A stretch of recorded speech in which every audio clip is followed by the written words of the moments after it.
This is Misumai Yushin. He's a total loner who doesn't have a single friend in class, spending his time on mobile games and working out. He's an introvert through and through, feeling like he has absolutely nothing in common with his classmates.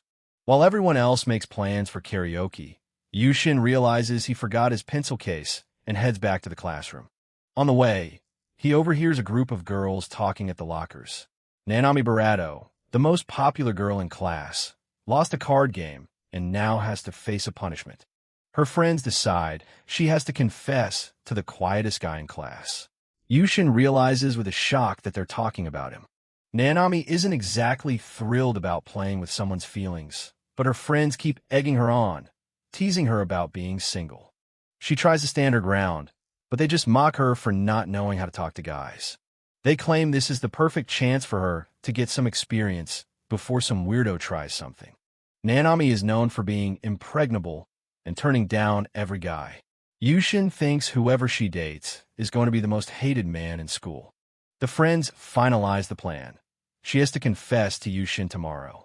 He's standing just around the corner, hearing every word. Nanami eventually gives in. Her friends are already imagining it like some classic shoujo manga scene. Later that night, Yushin is back home. He doesn't have anyone to talk to at school, but his online guild is always there for him. He asks his online friends for advice. Baron, a knight in their game, tells him to just accept it and use it as a chance to get used to girls. Canyon, the guild's mage, is totally against the idea. She thinks it's cruel to mess with someone's heart and tells him to say no. Baron argues that even if it's a prank, his reputation will go up. Better to be dumped by a popular girl than to have never dated one. He even suggests that Yushin should try to make her fall for him for real during the month they're together. Yushin asks if Baron is just enjoying the drama. Baron doesn't deny it and tells him to make sure he reports back. The next day at school, Nanami actually walks up to his desk. She asks if he has some time to talk after classes are over. Yushin looks at her, thinking about her gal style and how she's surprisingly kind to everyone. He feels like he doesn't have any right to turn her down, especially with all eyes on them. He still can't quite believe this is happening. He admits he's a bit weak to her charms. He's curious to see where this confession actually goes. School ends, and he meets her in a quiet spot behind the building. Nanami is incredibly nervous, her face glowing red. Yushin is just as stiff. He wonders if she knows that he knows the truth.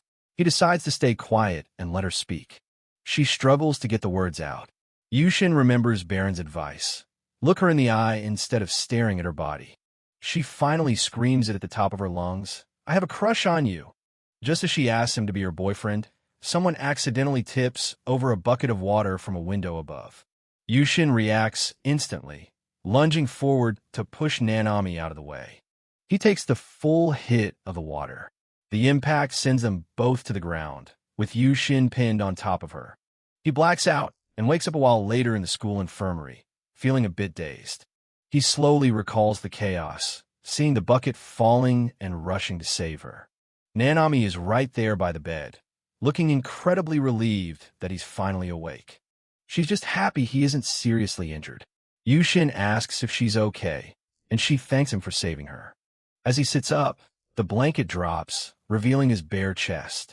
Nanami turns bright red, getting a good look at his surprisingly athletic build. She didn't expect a guy who looked so skinny to be that well-defined. Yushin is just as flustered. The school nurse walks in and catches them both blushing like crazy. She hands Yushin a clean uniform to change into. Sensei mentions that Nanami hasn't left his side since he was brought in. Yushin gets dressed and heads out with Nanami. He thanks her again for looking after him while he was out. He realizes he still hasn't given her an answer to the confession that got interrupted by the water bucket. He takes a breath and looks her straight in the eyes, following Baron's advice. He tells her he'd be happy to date her. Nanami is completely stunned, barely able to believe he said yes. She's on the verge of tears. She's so overwhelmed with joy, she feels like she might pass out. Yushin is left wondering why her reaction is so intense. Nanami is still blushing, her heart racing as she confirms they're a couple now. Yushin is just as red, admitting he's not used to calling girls by their first names. Yushin reaches out, taking a leap of faith. He tells her it's okay, and asks if they can start using each other's first names. Nanami's face lights up with a radiant smile as she shakes his hand. She formally introduces herself, and for a second, Yushin is mesmerized. As they seal the deal with a handshake, Yushin can't shake the thought of the punishment game. He knows this is just a dare for her, and he tells himself not to get too carried away. Suddenly, the school nurse, a sharp woman in a lab coat, interrupts the romantic moment. She's all smiles as she congratulates the young couple. But then she drops a bombshell of sex education advice, telling them to keep it high school appropriate and use protection. Both of them lose it, screaming at her in embarrassment. They finally leave the infirmary and start walking home together. It's painfully quiet, and Yushin thinks about how they're only dating for a month, so the nurse's warning was way over the top. The silence is deafening. Nanami tries to break it by talking about the weather, while Yushin kicks himself for not asking his online buddy Baron for tips on how to handle this. Nanami stops and suggests they exchange contact information. She's blushing again, holding her phone close. Yushin admits he doesn't really use messaging apps except to follow official game accounts. Nanami finds it hilarious and can't help but giggle as he pulls out his phone. The swap is successful. Nanami is overjoyed, realizes she's actually the very first contact of his phone. Yushin is still confused, wondering why she's so happy about a fake relationship. They reach the station and realize they're taking different trains. Nanami waves a bright goodbye, leaving Yushin standing there, wondering if that sad look he saw on her face was just his imagination. On the train ride home, Yushin keeps thinking about that fleeting moment of sadness. He wonders if she's feeling guilty because the whole thing started as a dare. Once he's back in his room, he dives straight back into his online world, meeting up with his guild mates in a virtual tavern. Baron, the knight with the glasses, is impressed. He jokingly asks if Yushin is some kind of superhero in training for saving a girl on his first day of dating. Canyon, the mage girl, is still the voice of reason or doom. She tells him to break it off now before someone's heart actually gets smashed. But Baron has a more ambitious plan. Baron sets a high-stakes goal for the week. Yushin needs to hold hands with Nanami by Friday. Canyon is absolutely appalled by the suggestion. Yushin is still processing the mission when his phone chirps. It's a message from Nanami, and his heart skips a beat. He stares at the screen, his face heating up. She wants to walk to school together tomorrow morning.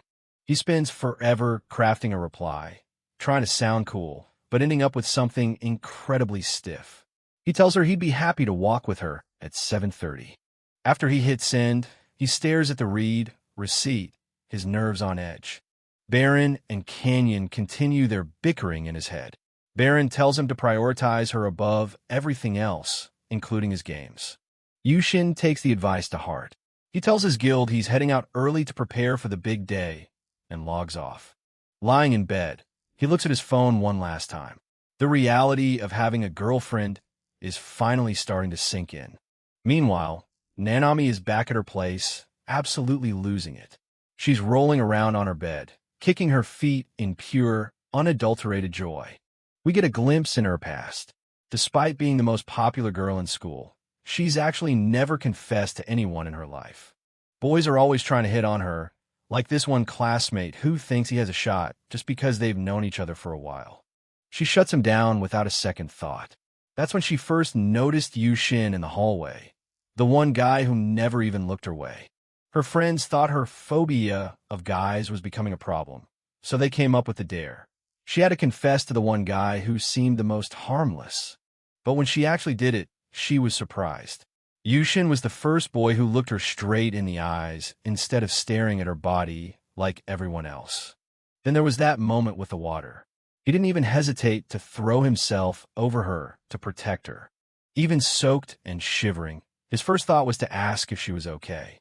It was a level of kindness she wasn't expecting. She had rushed to get help, her heart pounding for a completely different reason. Waiting outside the infirmary, she couldn't stop thinking about how surprisingly fit he was. The image of his athletic build was burned into her mind. When he finally woke up, she was so nervous she could barely speak. She had to ask one more time for his answer. And then he said yes. He actually said yes. Nanami was flooded with a mix of pure happiness and a nagging sense of guilt. On the walk home, she was so overwhelmed she couldn't find the words to say. She felt like she was doing something cruel by starting this as a dare. But even that brief moment of exchanging contact info made her feel like she was floating. She made it home in a complete daze. Back in her room, her phone is buzzing with messages from her friends, but she's only focused on the simple greeting Yushin sent. She looks at his game avatar and wonders if he likes girls who look like that. She starts thinking about changing her hairstyle to catch his eye. She reads his message about walking to school over and over, moved by his simple words. She started to realize these feelings are becoming very, very real. The next morning, Yushin is at the station way before their meeting time. He showed up an hour early just to make sure she wouldn't have to wait for even a second. Yushin is early to the station, waiting by a pillar and checking his phone. The clock shows it's only 6:36, nearly an hour before their meeting time. He's surprised to see Nanami already walking towards him. Nanami spots him and runs over, looking slightly worried that she's the one who's late. Yushin quickly reassures her that he just arrived even earlier than expected.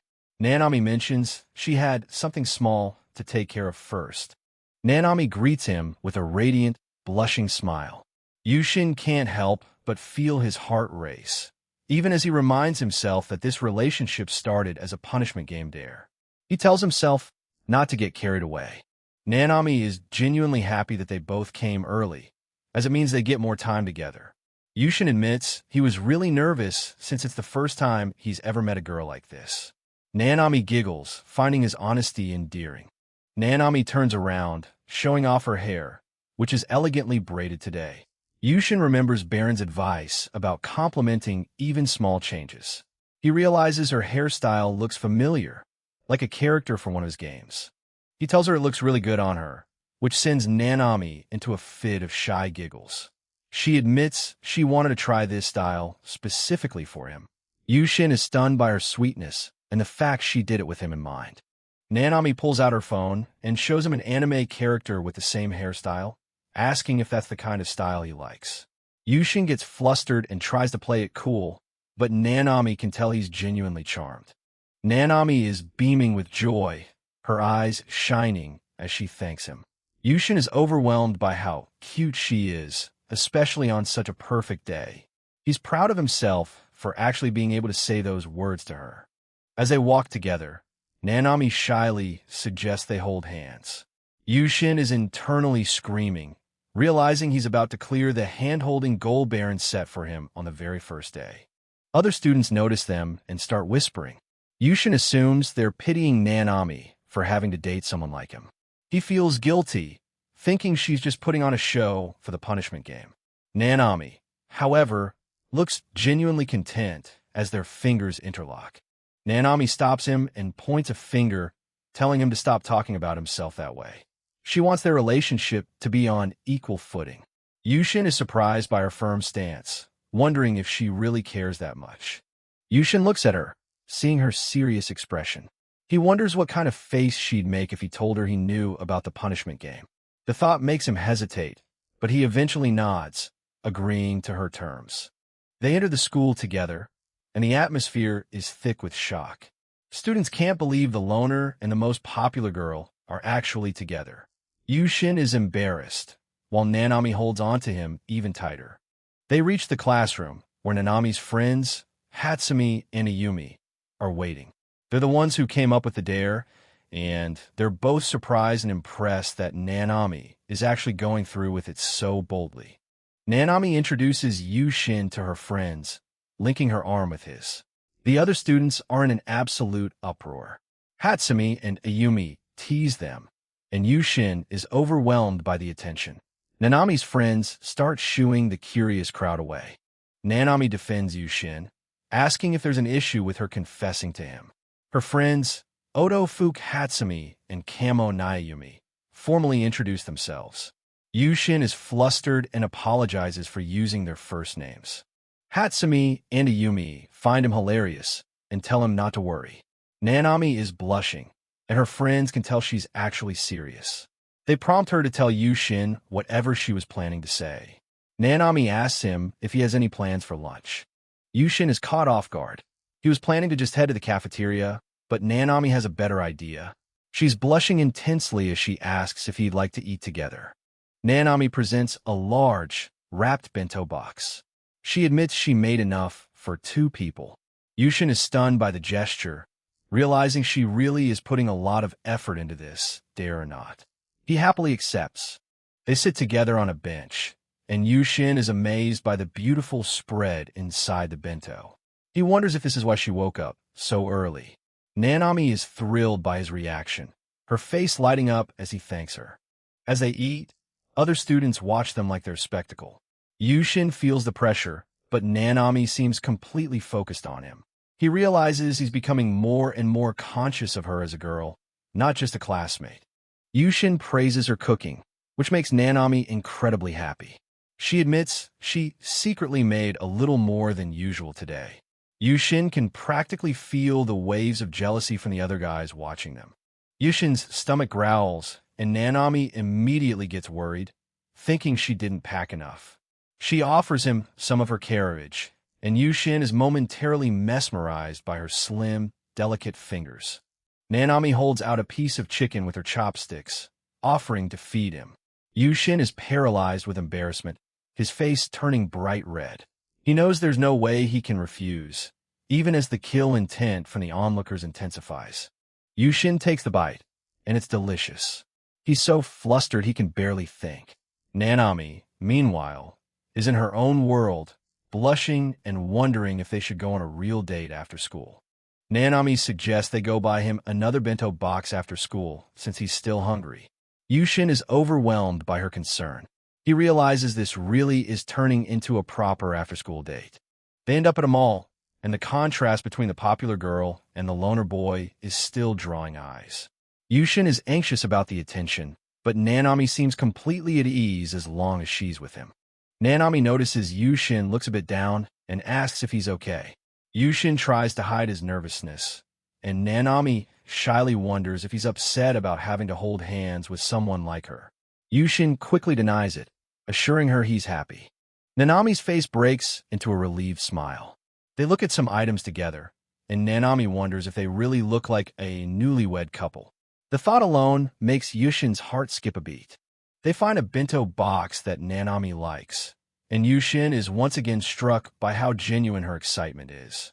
He's starting to lose track of the fact that this whole thing might be fake. He feels a warmth he hasn't felt in a long time. Nanami holds up the bento box she chose, looking for his approval. Yushin tells her it's the best one. Nanami is so happy she starts to head for the cashier, but Yushin stops her, insisting on paying for it himself. Yushin tries to take the box, but Nanami won't let go.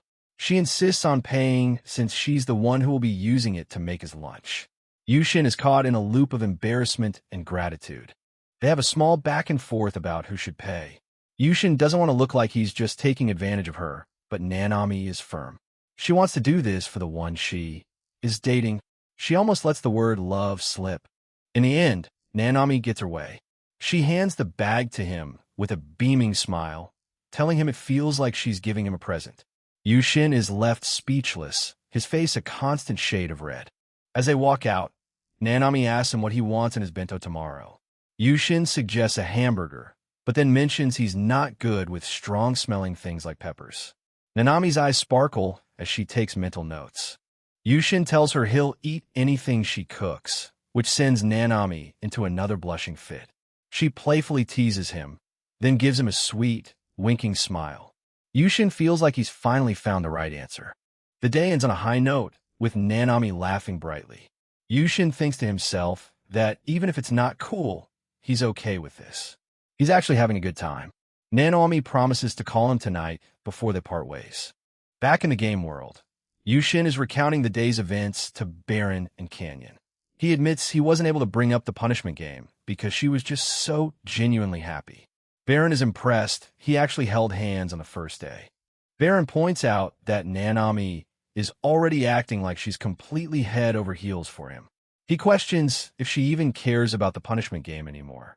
Yushin is still a bit skeptical, but he can't deny how real it felt. Yushin has a brief flashback of Nanami looking slightly down earlier. He wonders if she would ever say something like, "I was forced to go out with you, so don't get carried away." He quickly dismisses the thought, knowing she's not like that. Canyon is still skeptical, suggesting Nanami might just be toying with him. She tells him he should just break up with her. Yushin is frustrated, defending Nanami and the effort she put into the bento. Baron tries to keep things balanced. Baron suggests Yushin should return the favor by giving her some sweets as a thank you for the meal.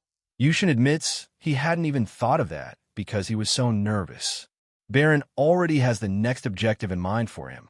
Baron, in his knight armor, suggests Yushin ask Nanami out on a date this coming Saturday. Yushin is completely caught off guard by the suggestion, his face turning bright red at the mere thought. Yushin tries to process the idea. Baron explains that since they're in a relationship for a punishment game, they should at least try to be on equal footing.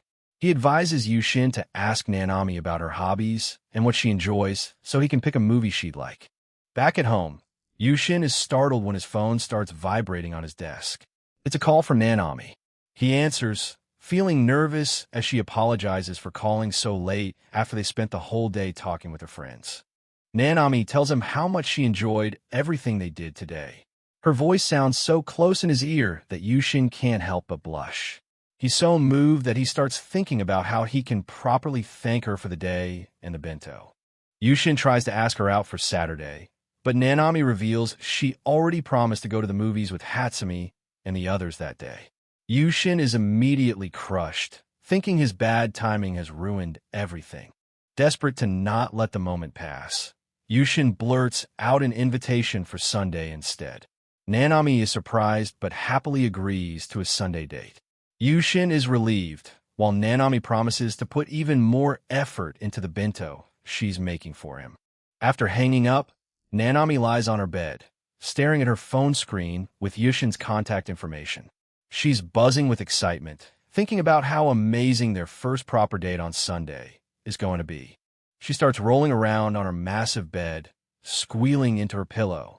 She's overwhelmed by how cute Yushin is, especially since he showed up early just to meet her. She tells herself she needs to calm down, but she's already all fluffy, thinking about tomorrow morning. Nanami looks at her reflection, touching her braided hair. She's genuinely touched that he noticed her new hairstyle right away and called her cute. She finds his shy demeanor absolutely adorable. She remembers feeding him earlier and suddenly realizes it was practically an indirect kiss. The thought makes her face explode in a bright red blush. She's so embarrassed, but also finds herself wanting to stay together with him like this.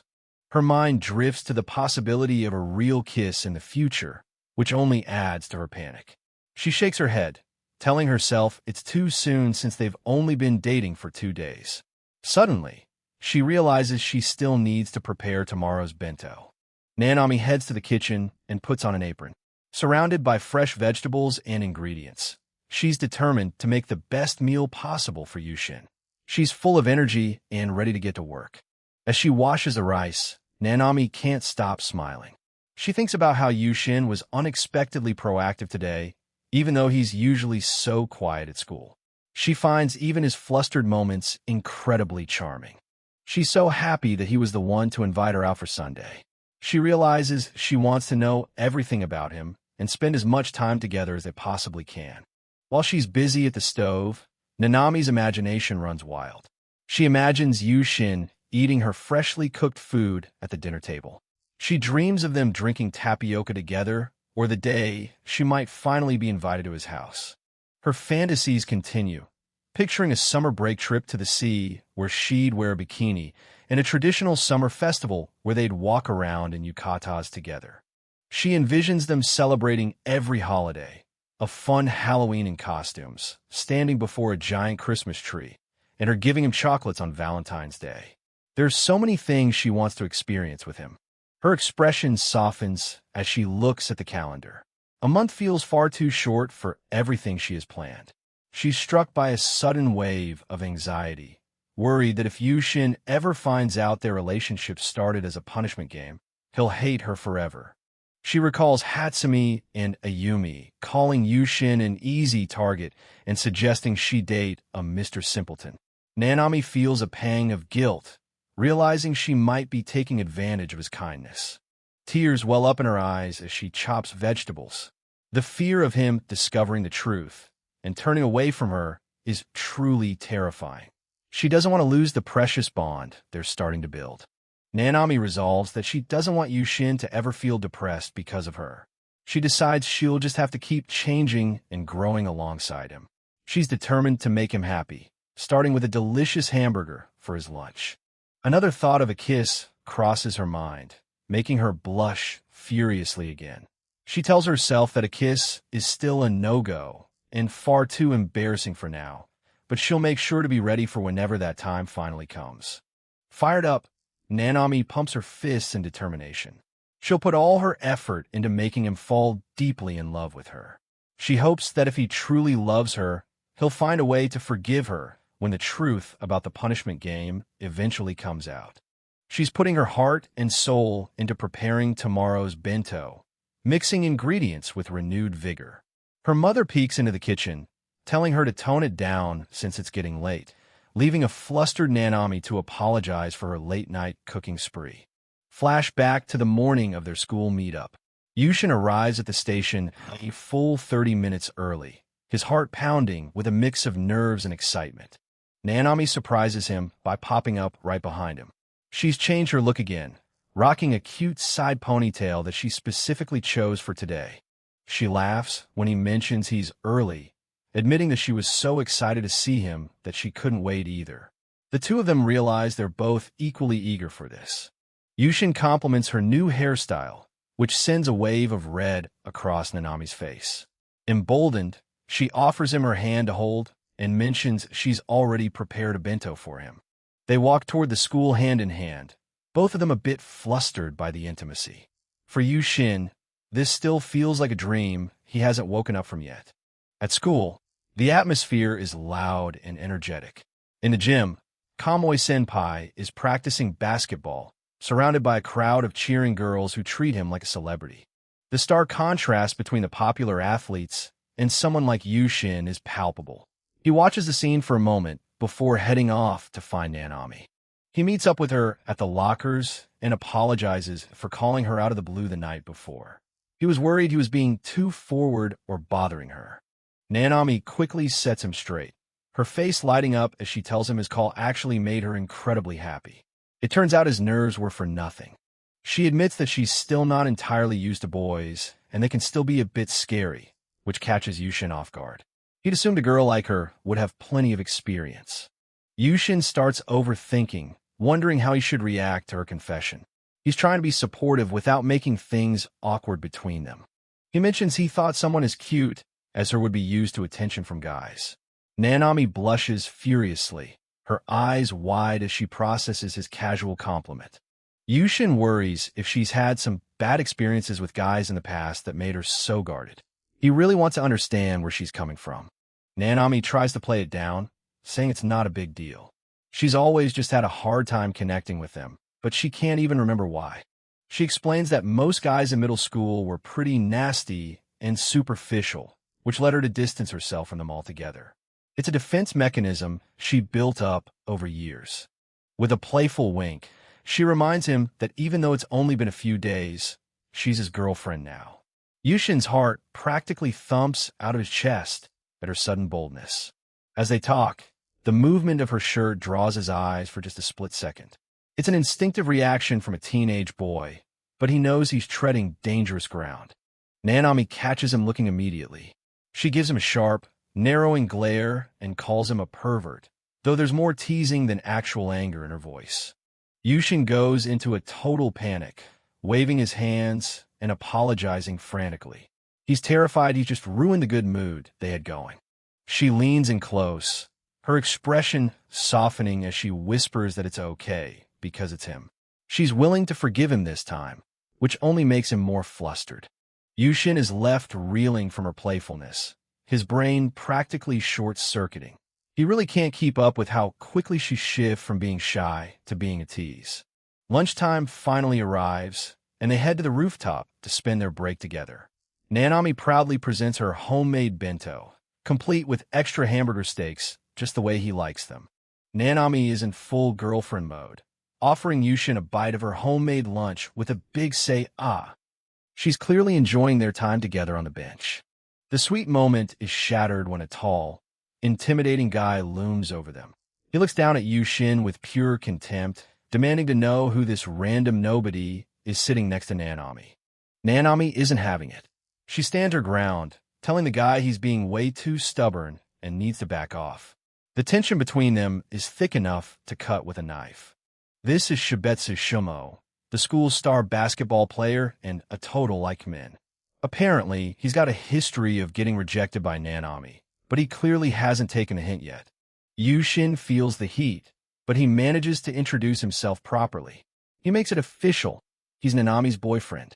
Shibetsu just stares him down, looking like he wants to delete him from existence.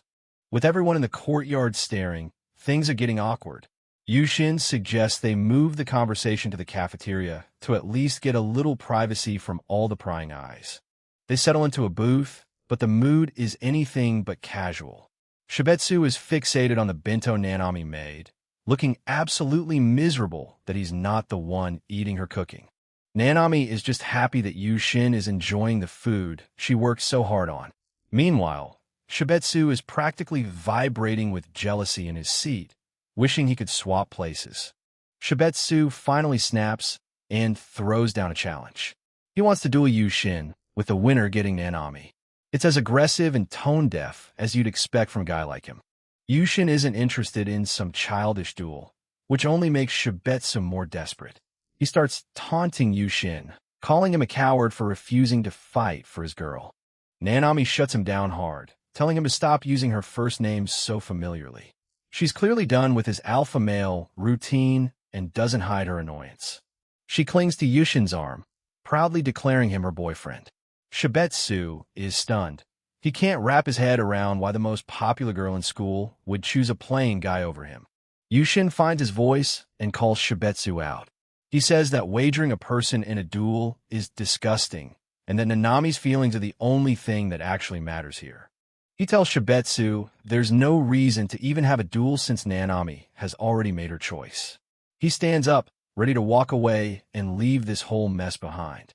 Shibetsu is desperate now, shouting about how much better looking he is. But as they walk away, Nanami doesn't even look back, leaving him standing there like a fool. Nanami delivers the final blow, telling him he's pathetic for staring at her chest while trying to propose. She's seen right through his shallow behavior and isn't holding back.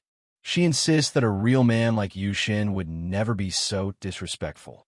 Yushin just sweats quietly, feeling a bit guilty because he totally did peek earlier, even if she forgave him for it. Nanami pokes her tongue out at the rejected athlete, clearly enjoying her victory. Yushin thanks her for standing up for him, though he's still a bit dazed by the whole confrontation. Shibetsu keeps pestering them, but Yushin warns him that he's only making Nanami hate him more. The guy is being incredibly persistent, but he's just digging his own grave at this point. In a hilarious turn of events, Shibetsu drops all his pride and starts begging. He's literally crying, asking Yushin to just fight him because his logic is too hard to handle. Yushin realizes this guy isn't going to go away until he gets his duel. He sighs and asks what kind of match he wants. Shibetsu immediately suggests a 3-point basketball contest. Yushin admits he knows absolutely nothing about basketball, but he agrees to the challenge. Shibetsu is already envisioning a crushing victory, confident he'll win Nanami back. Nanami is worried, knowing Yushin is a complete beginner. But Yushin tells her it's fine and that he'll find a way to make it work somehow. He's got a quiet determination about him. The look of concern on Nanami's face melts away when she sees how serious he is.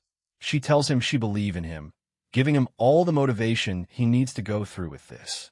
Yushin manages to negotiate a handicap since he's a total rookie. Shibetsu is so overconfident that he's willing to agree to almost anything to get the game started. Word of the duel spreads like wildfire, and soon half the school is crammed into the gym. Yushin has borrowed a jersey from his buddy Kamui Senpai, and he's feeling the pressure of the crowd. Shibetsu is in his element, soaking up the attention. Yushin, on the other hand, is just trying to stay calm while Nanami's friends watch the spectacle with a mix of amusement and skepticism. Nanami pouts as she notices other girls starting to check out Yushin in his sports gear. It seems her gloomy boyfriend might have a hidden side that's actually quite popular. The friends can't help but laugh at the absurdity of the whole situation. They're watching from the sidelines as Yushin prepares to take on the school's star athlete in a sport he's never played. To his credit, Shibetsu actually takes a moment to show Yushin the proper shooting form. He's a professional at heart, even if he's being a total idiot about the stakes of the match. The rules are set. Yushin only needs to score once to win, while Shibetsu has to hit 8 three-pointers. It sounds like a massive advantage, but for a beginner, even one shot is a tall order. There's one more rule that Shibetsu somehow agreed to. Nanami gets to decide the winner regardless of the final score. Her friends realize the match was over before it even began. The friends can't believe how much of a big idiot Shibetsu is for agreeing to those terms. They're already calling it for Yushin while the guys on the court get ready to start. The match begins, and the gym goes silent as Yushin steps up to the line. He looks small compared to the hoop, but he's got the support of the most important girl in the room. Yushin takes a deep breath, wanting to look cool for Nanami just this once. He puts everything he's got into the throw, watching as the ball arcs through the air. The ball goes straight through the net with a perfect swish. The entire gym erupts in cheers. Yushin actually managed to score on his very first attempt. Nanami is ecstatic, jumping up and down as she screams, "Love you," at the top of her lungs. Her public confession is even more shocking than the basket Yushin just made. Yushin is frozen in place, his face turning bright red as her words sink in. The scoreboard shows his single point, which technically fulfills the handicap for his win. Shibetsu doesn't give up and actually manages to hit all 8 of his shots, bringing the score to a draw. He looks exhausted, but satisfied with his performance. But the points don't matter. Nanami immediately hugs Yushin and declares him the winner. The contest was never about basketball skills, and everyone knows it. Shibetsu is left sobbing on the gym floor, completely broken by his defeat. He finally understands that no amount of athleticism can win over someone who's already in love with someone else. Later that night, Yushin recounts the whole crazy day to his online mentor, Baron. It's been an exhausting day, but standing up for Nanami has only brought them closer together. In the game world, Canyon is being her usual cynical self. She warns Yushin that gals like Nanami are just toying with guys like him, looking for a laugh behind their backs. Yushin's avatar stands firm, defending his girlfriend. He doesn't believe Nanami is a bad person, even if her friends seem to be just along for the ride.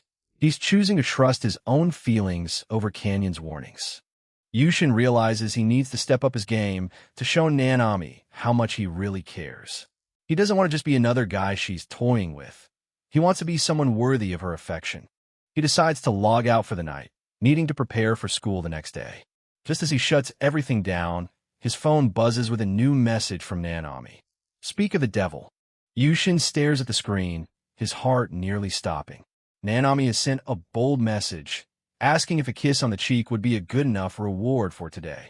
He's completely flustered by her forwardness. Meanwhile, Nanami is soaking in the bath, her mind racing. She sent that message in a burst of excitement, and now she's wondering if she went too far. She really wanted to see how Yushin would react to her boldness. As the warm water splashes over her, Nanami can't stop thinking about how much better Yushin is compared to guys like Shibetsu. He's gentler, kinder, and actually seems to care about her as a person. She's still annoyed that Shibetsu interrupted their private time earlier today. In her mind, she's already decided that Yushin is the only one she wants to be with, no matter what anyone else thinks. Thinking back to his cool behavior during the duel, Nanami feels like she's boiling over with excitement. She can't believe how smoothly he handled everything, and her heart won't stop pounding at the memory. A wild daydream of them getting intimate flashes through her mind, making her face turn bright red. She's getting way ahead of herself, but she can't help it. She's completely head over heels for him. The bathroom door swings open as her sister Sayao walks in, complaining that she's been monopolizing the bath for too long. Nanami snaps out of her daze, embarrassed to be caught grinning like a fool in the tub. The next day at school, the atmosphere is heavy with anticipation. They're finally together again, but the peace is broken when a familiar figure approaches them in the hallway. It's Shibetsu, looking surprisingly subdued. Nanami immediately puts her guard up, telling him to just leave them alone. She's not interested in another one of his dramatic outbursts or challenges. She just wants to be with Yushin. Surprisingly, Shibetsu says he's not there for Nanami this time. He specifically wants to talk to Mitsumai-kun. Yushin is confused, wondering what the basketball star could possibly want with him now. Shibetsu drops a bombshell. He wants the three of them to be friends. It's a complete 180 from his behavior yesterday, and both Yushin and Nanami are left speechless by his sudden change of heart. He explains that after seeing Yushin's performance yesterday, he's gained a lot of respect for him. He thinks Yushin is worthy of Nanami and wants to move past their rivalry. He's being surprisingly sincere about it. Shibetsu is acting so innocently, it's almost hard to stay mad at him. Nanami whispers to Yushin that the guy is actually a total airhead who only knows how to play basketball, which explains why he's so socially awkward. Nanami is still a bit weirded out by how much Shibetsu seems to be appealing to her maternal instincts with his puppy dog attitude. She reminds him that he was acting pretty obscene just yesterday. Shibetsu is clearly embarrassed by his past behavior and tries to pivot back to his request for friendship. He's begging now, showing a completely different side than the arrogant athlete from before. Yushin agrees to be friends, but on one condition: he will never hand over Nanami. He stands his ground, making it clear that she's not a prize to be won or traded. Nanami is visibly moved by his firm words. Shibetsu accepts the terms, finally admitting that the two of them really do make a great couple. He seems genuinely happy to have found a way to stay in their circle without all the hostility. He tries to push his luck by inviting Yushin to join the basketball club, but Yushin politely declines.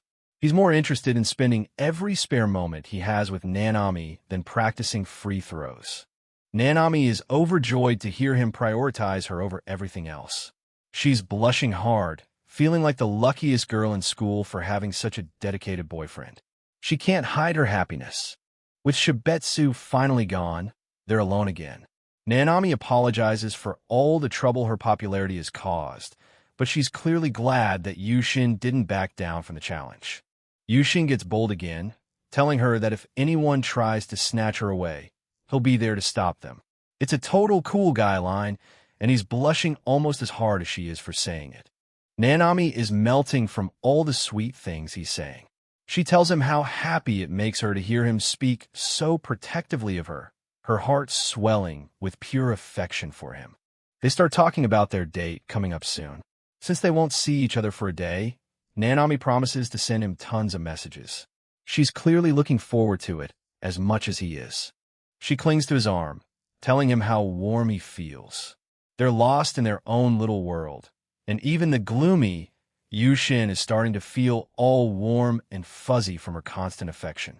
Back in the game world, Canyon's dark outlook is still as deep as ever. She can't understand why Yushin is so optimistic about a gal like Nanami, convinced that she's going to crush his heart in the end. Baron tries to cheer him up, telling him not to worry about the game and just enjoy the experience. He thinks Yushin's efforts to be a good boyfriend will pay off in the long run. Yushin hits a snag when he realizes he has no idea what to wear for their big date. He's lived a gloomy life for so long that his entire wardrobe consists of nothing but black clothes. He's panicking a bit. He decides to call Kamui Senpai, the guy who lent him the jersey for the duel, hoping for some fashion advice. He sent a photo of his best outfit, praying it's acceptable for a date. The outfit is exactly what you'd expect, all black from head to toe. Yushin waits nervously for the senpai's verdict, wondering if he looks cool or just like he's going to a funeral. Kamui's reaction is priceless. He screams through the phone, asking if Yushin is some kind of serial killer or a ninja. The all-black look is a total disaster in his eyes, and he tells him to go shopping immediately. Faced with a fashion emergency, Yushin has no choice but to head to the mall. He feels like he's betrayed the expectations of his online friends by being so clueless about something as simple as clothes. On the train, Yushin is incredibly self-conscious. He feels like everyone is staring at his plain, black outfit, and he's starting to realize just how much he's neglected his appearance over the years. He arrives at Lyon, a trendy shopping center, but he feels completely out of place. He's convinced he's the most pathetic person there, surrounded by stylish people who actually know how to dress. He wanders through the halls, feeling the weight of people's gazes. He's starting to realize that being a gloomy guy has its downsides when you're trying to impress a popular gal like Nanami. The prices for the refreshing outfits Kamui suggested are way higher than he expected. He realizes he's going to have to find a part-time job soon if he wants to keep up with this new lifestyle. His mind wanders to Nanami, wondering if she has a part-time job too. He daydreams about her working in various outfits, a maid, a waitress, or a bunny girl, and immediately realizes he'd never be able to focus if she did. He finally picks out something that isn't all black and sends a photo to Kamui for approval. It's a huge step out of his comfort zone, but he's willing to do anything to look good for tomorrow. Meanwhile, Nanami is at home, trying on different outfits for their zoo date. She's determined to look her best for her cool boyfriend, unaware of the fashion crisis he's currently suffering through. Both of them are ready for their big day. While wandering through the mall, Yushin spots some familiar faces in the crowd. He's surprised to see Odo Fukusan and even Kamui Senpai nearby, though they were supposed to be at the movies. Something feels off about the scene unfolding in front of him. He watches as a group of flashy guys corners two of Nanami's gal friends. The guys are being incredibly pushy, ignoring the girls' obvious discomfort and insisting that their boyfriends will never find out about them having a little fun together. Yushin notices a third girl standing behind the two gals. She's dressed in a much more modest, mature outfit and is wearing glasses with her hair pulled back. She looks completely different from her flashy companions and seems even more distressed by the situation. Yushin is genuinely confused. He recognizes the two gals as Nanami's friends, but he doesn't immediately place the third girl in the glasses. He scans the area, wondering if Nanami has already left her friends behind to head home. Despite his own fears, Yushin realizes he can't just abandon them. If these are Nanami's friends, he has a responsibility to help, even if he has no idea how a gloomy guy like him can stand up to a group of confident thugs. He knows he'd never be able to face Nanami again if he ran away now. Trembling but determined, Yushin steps between the girls and their harassers. The guys immediately mock him, calling him a gloomy cockroach and telling him to buzz off. Yushin takes the insults, his eyes fixed on the task at hand, while the girl with glasses watches his brave intervention with wide, surprised eyes. Yushin spots a girl in glasses being cornered by a group of guys at the mall. She looks completely terrified, her hands clasped together as she tries to back away. He doesn't hesitate for a second, stepping right between them and declaring that he's her boyfriend. The girl is stunned, her eyes wide behind her lenses as this random guy suddenly becomes her shield. The harassers just laugh it off, mocking Yushin for being a plain-looking loser. They think it's a joke that a gloomy roach like him would be dating anyone, let alone a girl who looks so prim and proper. One of the thugs loses his patience and grabs Yushin by the collar, pulling him close. He sneers, threatening to mess him up and take his girlfriend for himself if he doesn't beat it. Suddenly, a heavy hand drops onto the thug's shoulder. A security guard has arrived, looming over the group with a stern look that immediately kills the tough guy act. Yushin plays it up perfectly, pointing at the thug and telling the guard he's being assaulted. The sudden shift in power has the harasser sweating buckets as he realizes he's been caught red-handed. The other two guys immediately start backpedaling, trying to claim they weren't involved and that it was all their friend's idea. They're falling over themselves to get away before things get legal. The thugs scramble away as fast as they can, leaving the scene in a hurry. Yushin lets out a sigh of relief, though he's still a bit shaken from the confrontation. The guard watches them go, making sure the area is clear. Yushin stands with the girl, his hands still resting on the strap of his bag as the adrenaline starts to fade. Two other girls run over to thank Yushin for his help. They're clearly relieved their friend is safe, and they can't believe he was brave enough to stand up to those guys all by himself. One of the friends, a girl with long dark hair, mentions that she usually doesn't worry because her boyfriend, who happens to be a famous martial artist, trained her, but this was still a close call. The black-haired girl gets all flustered when they mention her boyfriend is actually her stepbrother. Yushin is just caught in the middle of their chaotic girl talk, completely out of his element. Yushin stares at the girl in glasses, realizing there's something incredibly familiar about those eyes. It clicks in an instant. This honor student is actually Nanami in a heavy disguise. Nanami is absolutely thrilled that he recognized her even with the wig and glasses. She twirls her skirt, showing off her uncharacteristically modest outfit with a huge, genuine smile. She admits she was worried he'd be disappointed to see her dressed so plainly, but Yushin just laughs it off. He jokes that compared to her, he's the one who looks like a gloomy roach in his regular clothes. His self-deprecating humor actually works, and Nanami finds the comparison adorable. Her friends watch the two of them interact, clearly seeing the spark between them. The friends can't help but tease them, saying it must be the power of love that let him see through her disguise instantly. Nanami is blushing hard, barely able to hide her excitement. Yushin encourages the girls to get back to their shopping, wanting Nanami to enjoy her time with her friends. He waves them off, still trying to process the fact that his gal girlfriend has such a different side to her. He feels a bit embarrassed about his own basic outfit, especially standing next to her. He came to the mall to buy new clothes for their actual date, but now he's feeling even more self-conscious. Before they part ways, Nanami leans in and asks a killer question. Which version of her does he want to see on their date tomorrow?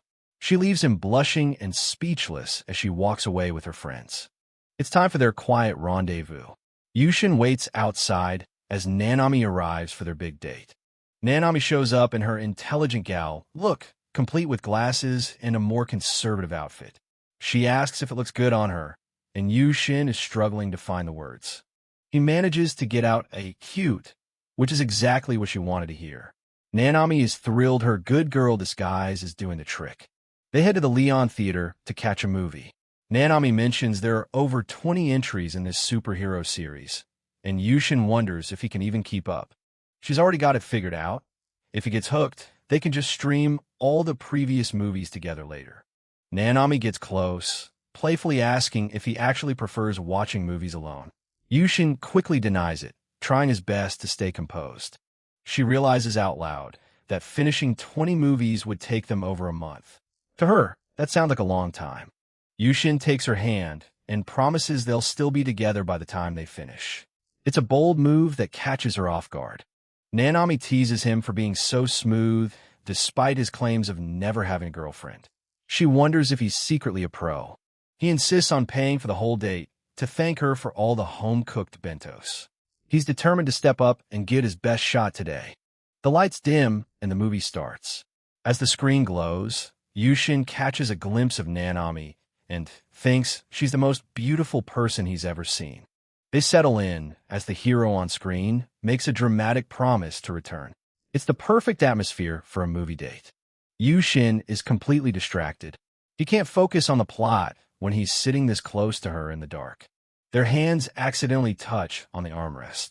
Yushin freezes, his heart racing, while Nanami tries to hide her own embarrassment.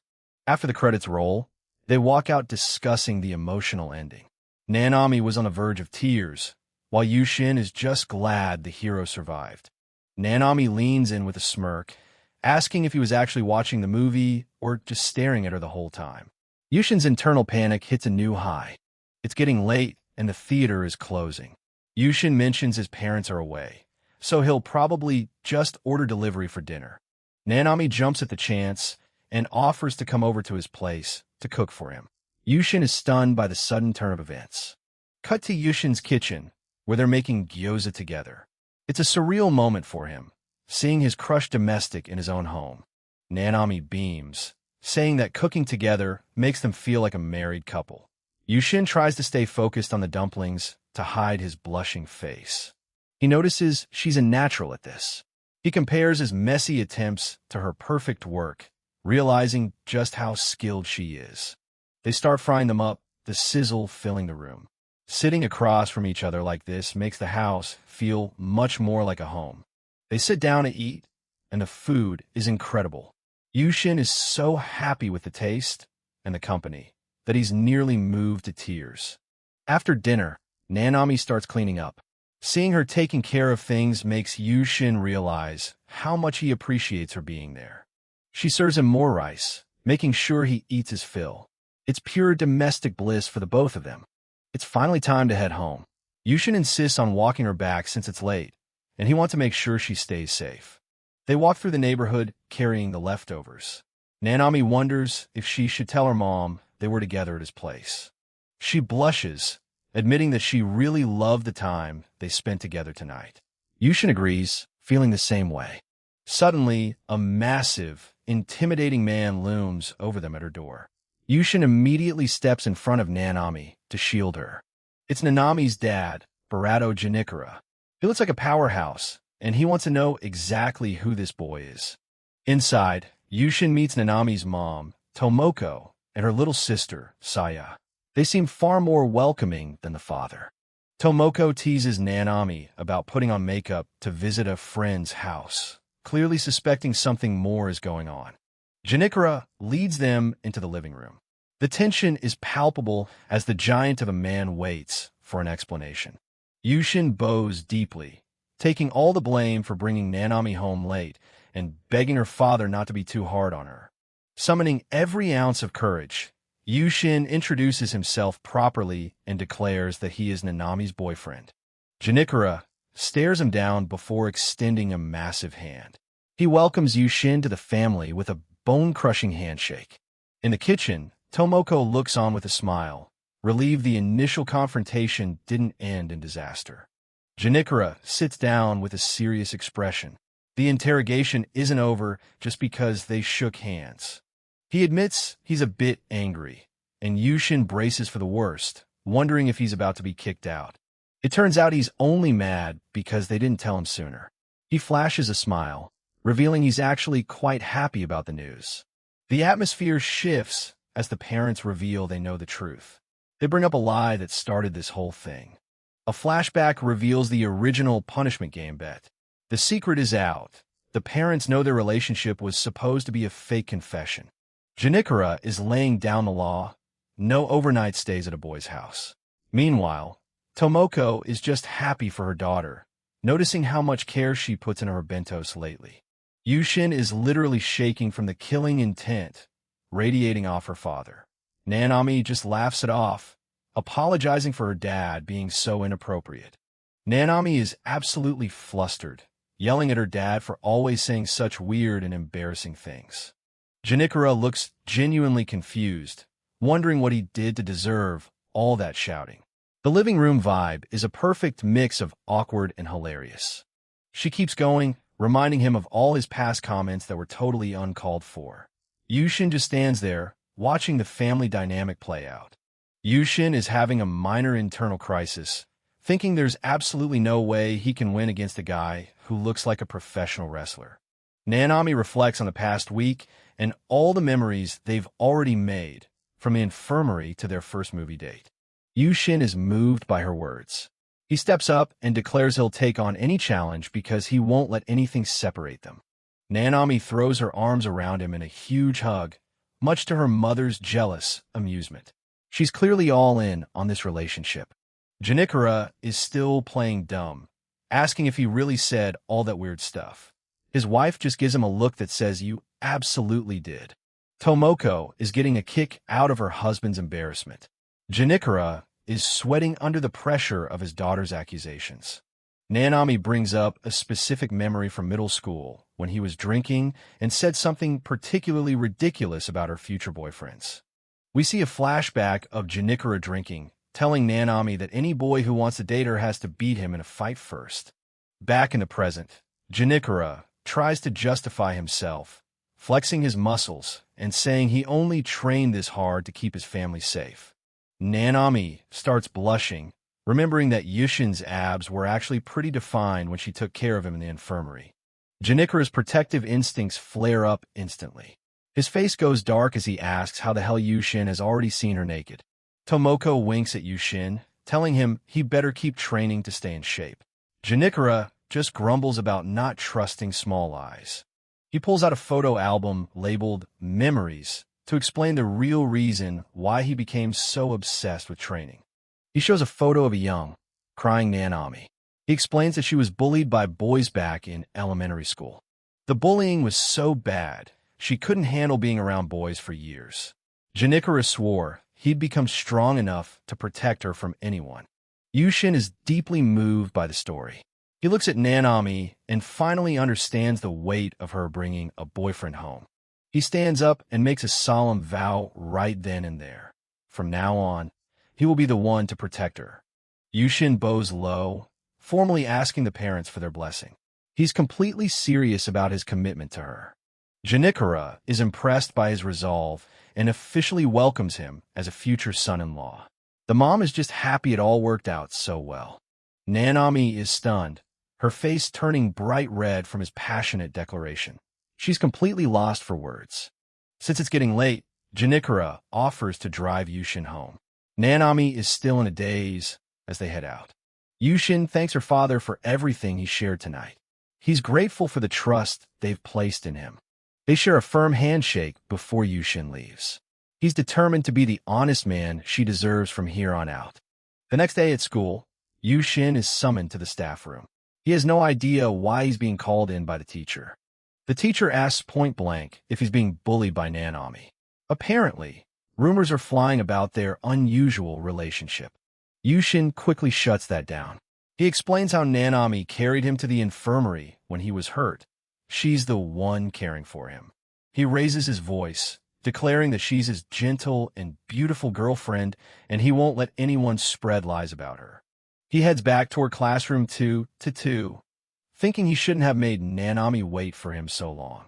Outside the room, he hears a group of gals gossiping about Nanami, wondering why she'd ever date an introvert like him. They're being pretty harsh, listing off everything he isn't. Not tall, not athletic, and not even that good-looking. Yushin hears every word. He decides to step in, but he's hesitant. He knows he shouldn't just stand there while they mock his relationship. Inside, Nanami is calmly listening to her friends. One of them comments on how much prettier she's looked lately. Nanami winks and tells them straight up that Yushin is actually pretty jacked under his school clothes. She laughs and tells them that once you really see him, you wouldn't want any other man. Her friends are completely stunned. Yushin finally walks in, apologizing for being late. Nanami welcomes him back with a huge smile, totally ignoring her shocked friends. They leave school together, waving goodbye to everyone as they head home after a long day. As they walk, Yushin asks why she was praising him so much. Nanami just says her gentle boyfriend is the only one who needs to know the truth. Nanami is completely flustered, hiding her face while telling Yushin he's being way too smooth.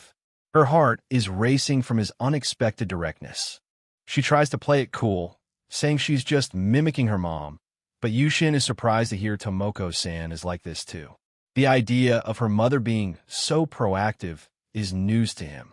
Yushin gives her a warm, genuine smile, thanking her again for defending him earlier. He truly appreciates how she stood up for him. His sincerity is almost too much for Nanami to handle. She's blushing furiously and quickly suggests they go get some ice cream to distract herself from a racing heart.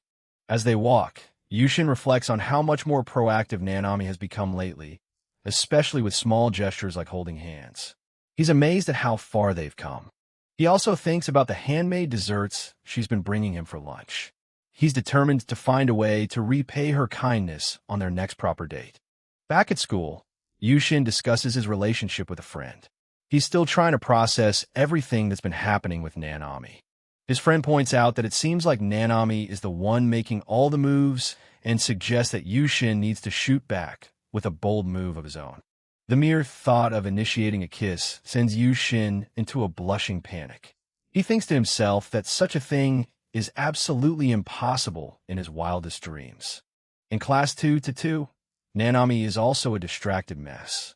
Her friends are teasing her while she stares off into space, clearly thinking about her time with Yushin. After class, Nanami and her friends are at the lockers.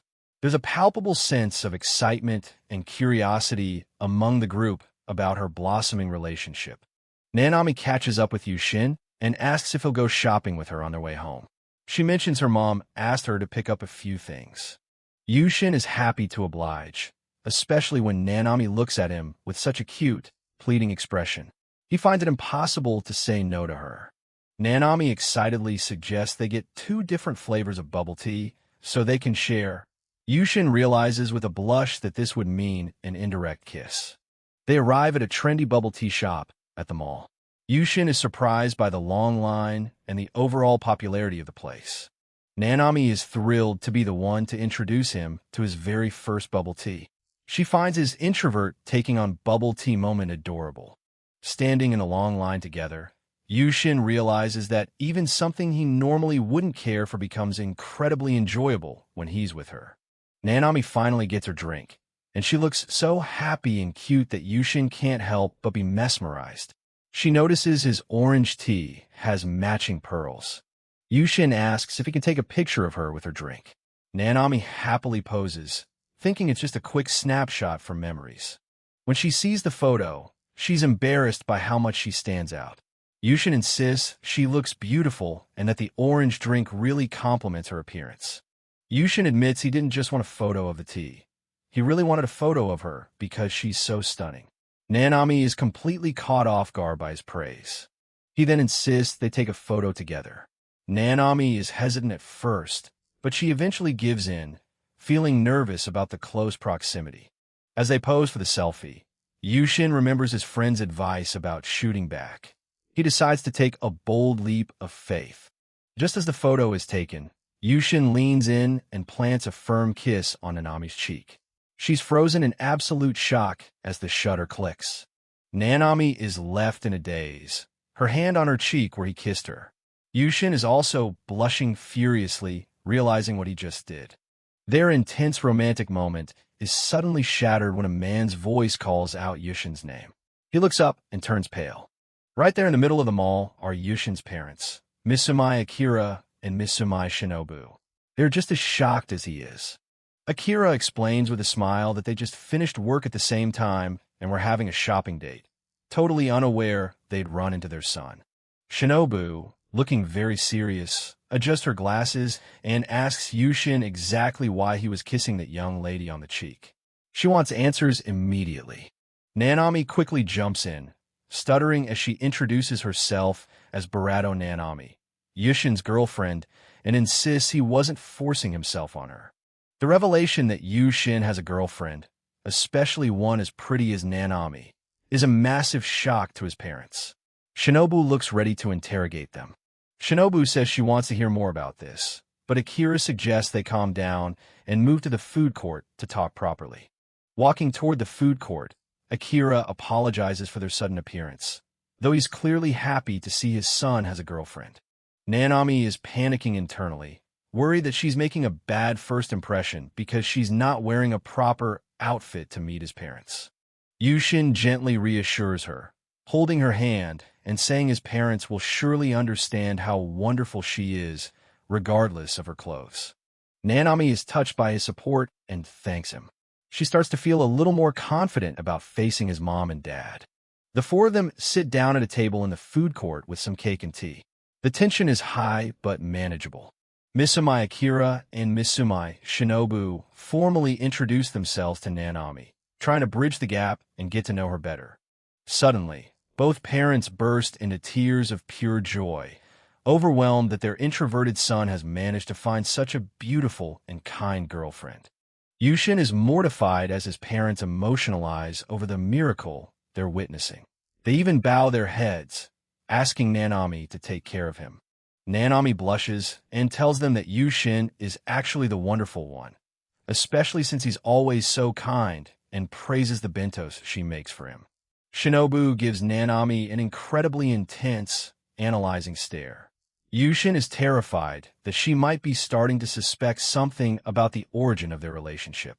Shinobu, adjusting her glasses with a sharp look, confronts Yushin about deceiving them. It seems they had been giving him money for lunch, but he had been using it for dates instead.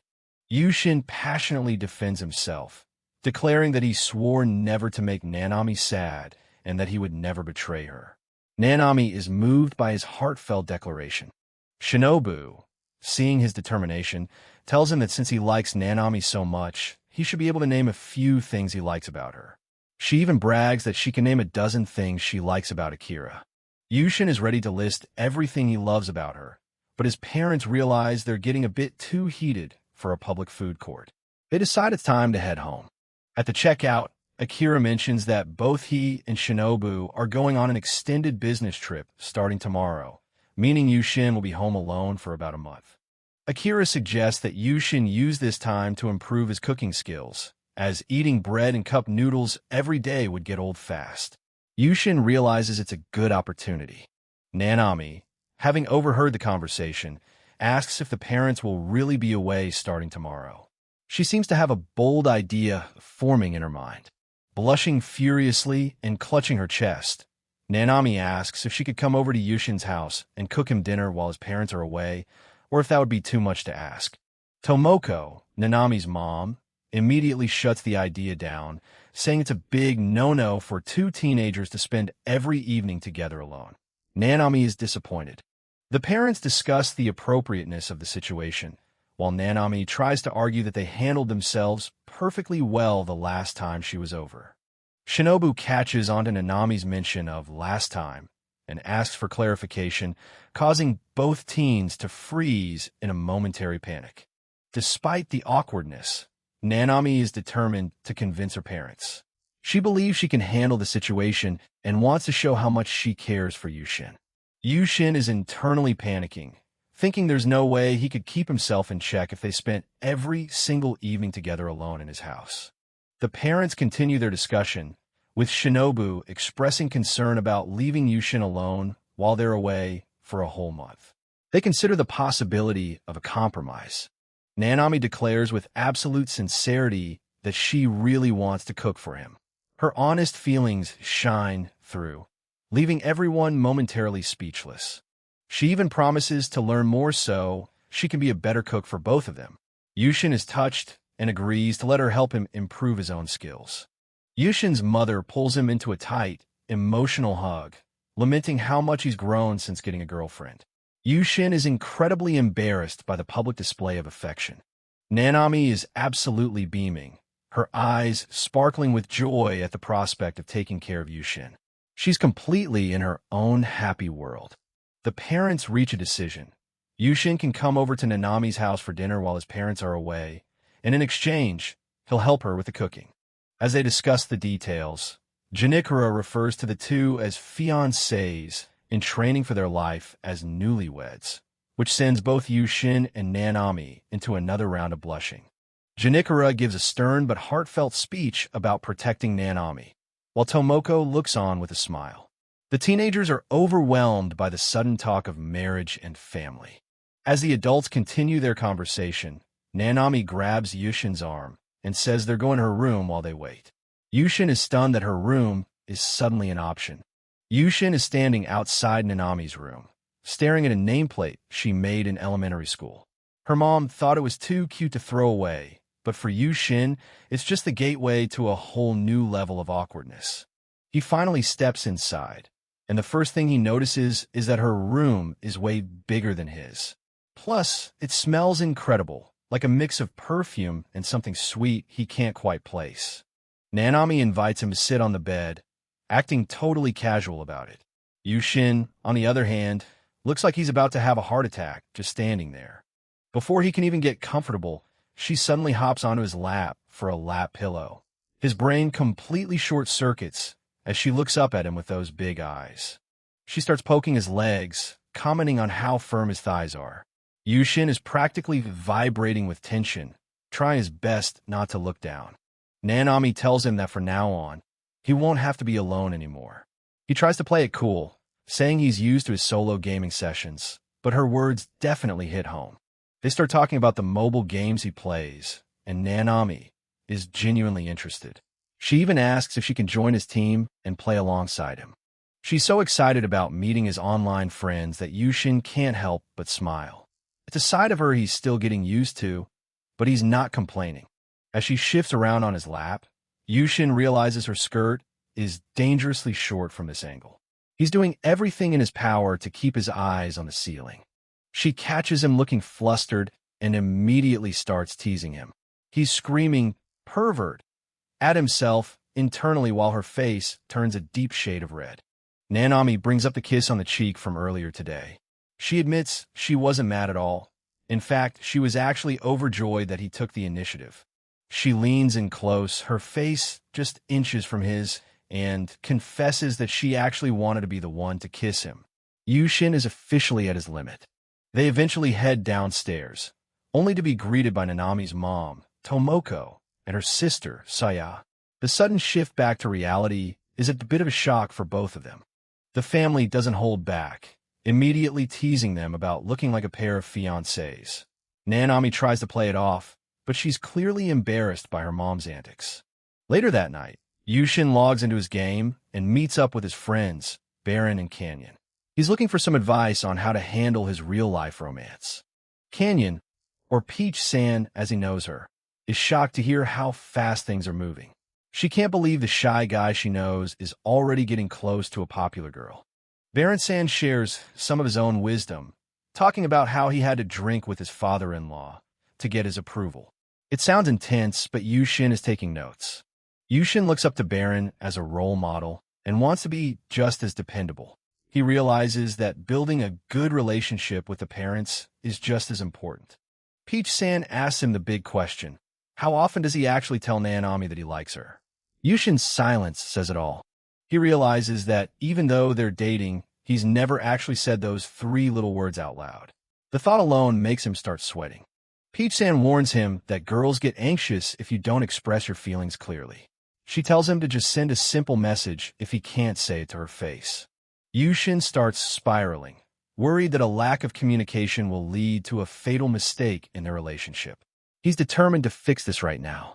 After Peach-san logs off, Yushin is left alone with his thoughts. He knows he needs to make a move, even if it's just through a text message. He starts drafting a message on his phone, trying to find the perfect balance between sincere and cool. Every sentence he types feels too stiff or just plain weird. In a moment of pure panic, he accidentally hits send on a message that just says, "I love you." He stares at the screen in horror as the read receipt pops up almost instantly. Meanwhile, we get a quick flashback to the night Nanami first met Yushin's parents. She had made a promise to herself to cherish him and make sure he felt the same way. She had properly introduced herself to his parents, even though it was a total coincidence. She wanted to clear any sins from her past and start fresh with his family. Back at school, Nanami tells her friends about the encounter. They tease her, saying it sounds like she's already asking for permission to marry their son. We see a memory of that unexpected kiss on the cheek again. It was a moment that lingered in her mind long after it happened, making her crave more. The actual meeting with his parents was quite intense. Yushin's mother, Shinobu, has a very stern and scary aura that caught Nanami off guard. Even so, seeing the affectionate way Yushin interacted with his mother left a huge impression on her. It was a bond she truly admired. Yushin's parents, Shinobu and Akira, had always been straightforward people. Seeing their son with a girl like Nanami was definitely a surprise for them. Shinobu eventually asked for Nanami's number, which was a huge step toward being accepted. Nanami was thrilled, even if she was still a bit intimidated. She also overheard the parents talking about an upcoming business trip that would leave Yushin home alone. She immediately saw an opportunity to help him out. His mother came up with a compromise.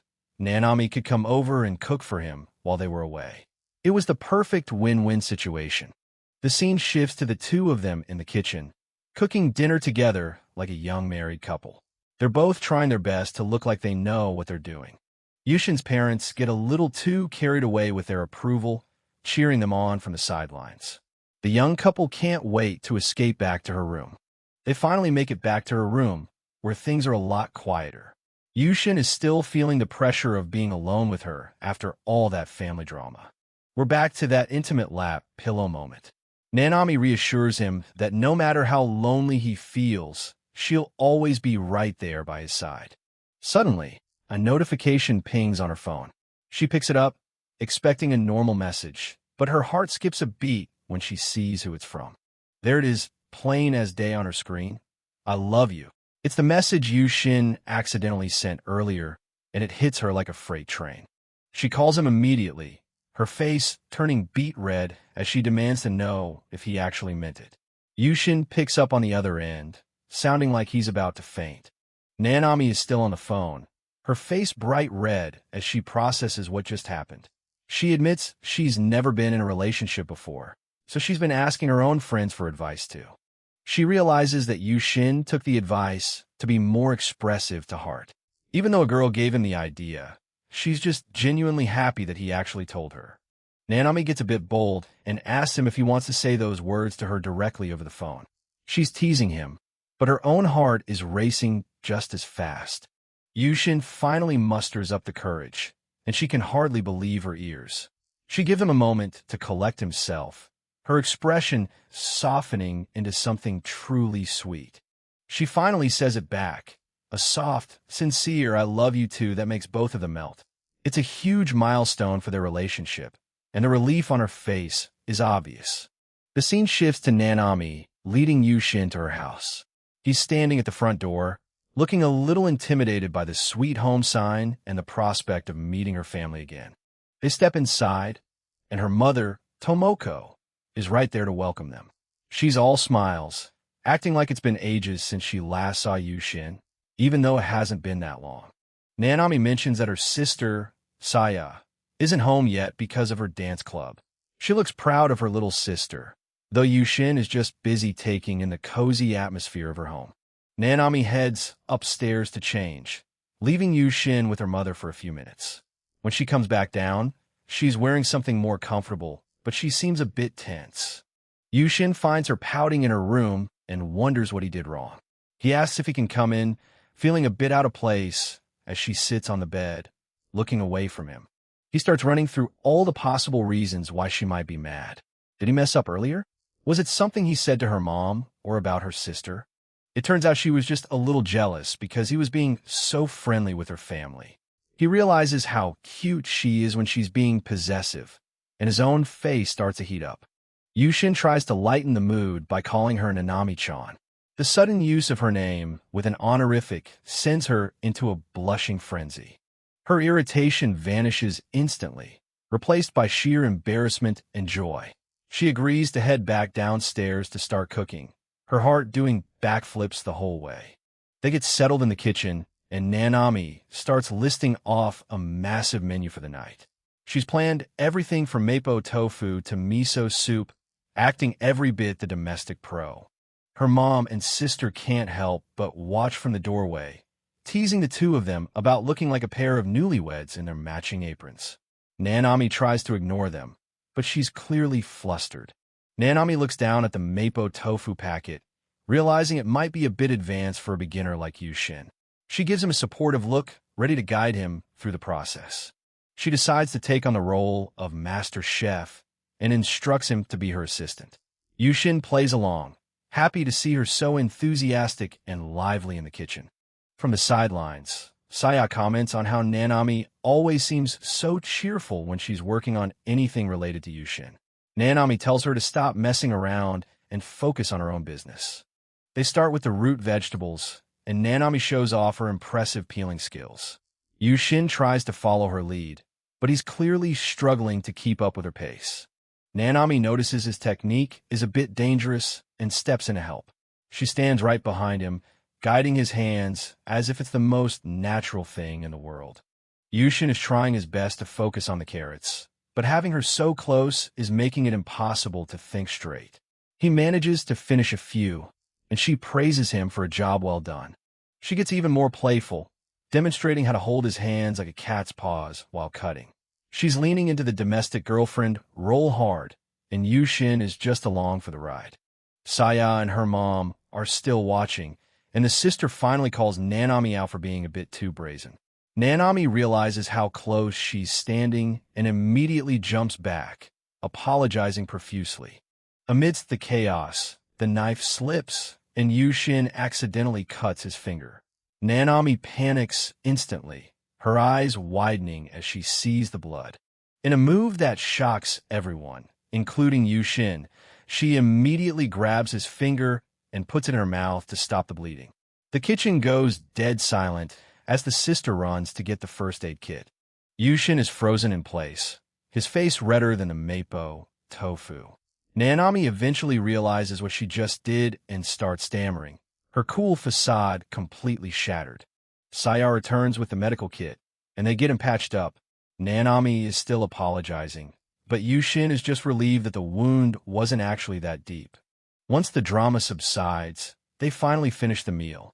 Her mom watches them with a warm smile, commenting on how well they work together and what a great husband Yushin would make.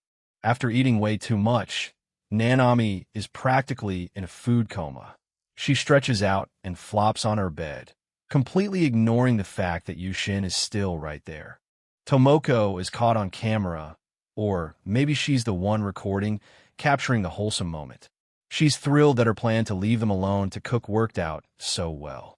Nanami sits up and asks Yushin if his finger still hurts. She leans in close again, checking the bandage with a worried expression that makes his heart skip a beat. She gets a bit too close for comfort, and, for a second, it looks like she might do something even more bold. Yushin is staring at her, completely captivated by how intense she's acting. She suddenly asks if he wants to lie down with her. The suggestion catches him completely off guard, and he starts stammering, his mind racing with all sorts of scenarios. Just as the tension reaches a breaking point, a knock at the door ruins the moment. Nanami quickly pulls back, trying to look composed as she answers. It's Saya, coming in with a tray of tea and some fancy chocolates as an apology for her teasing earlier. The two of them look like they just got caught doing something they shouldn't have. Saya apologizes to her big brother Yushin for being so annoying. He tells her it's fine, though he's actually a bit relieved for the interruption. They start digging into the chocolates, and Yushin is impressed by how high-class they taste. He realizes he's really becoming part of the family dynamic here. Once Saya leaves again, the room goes quiet.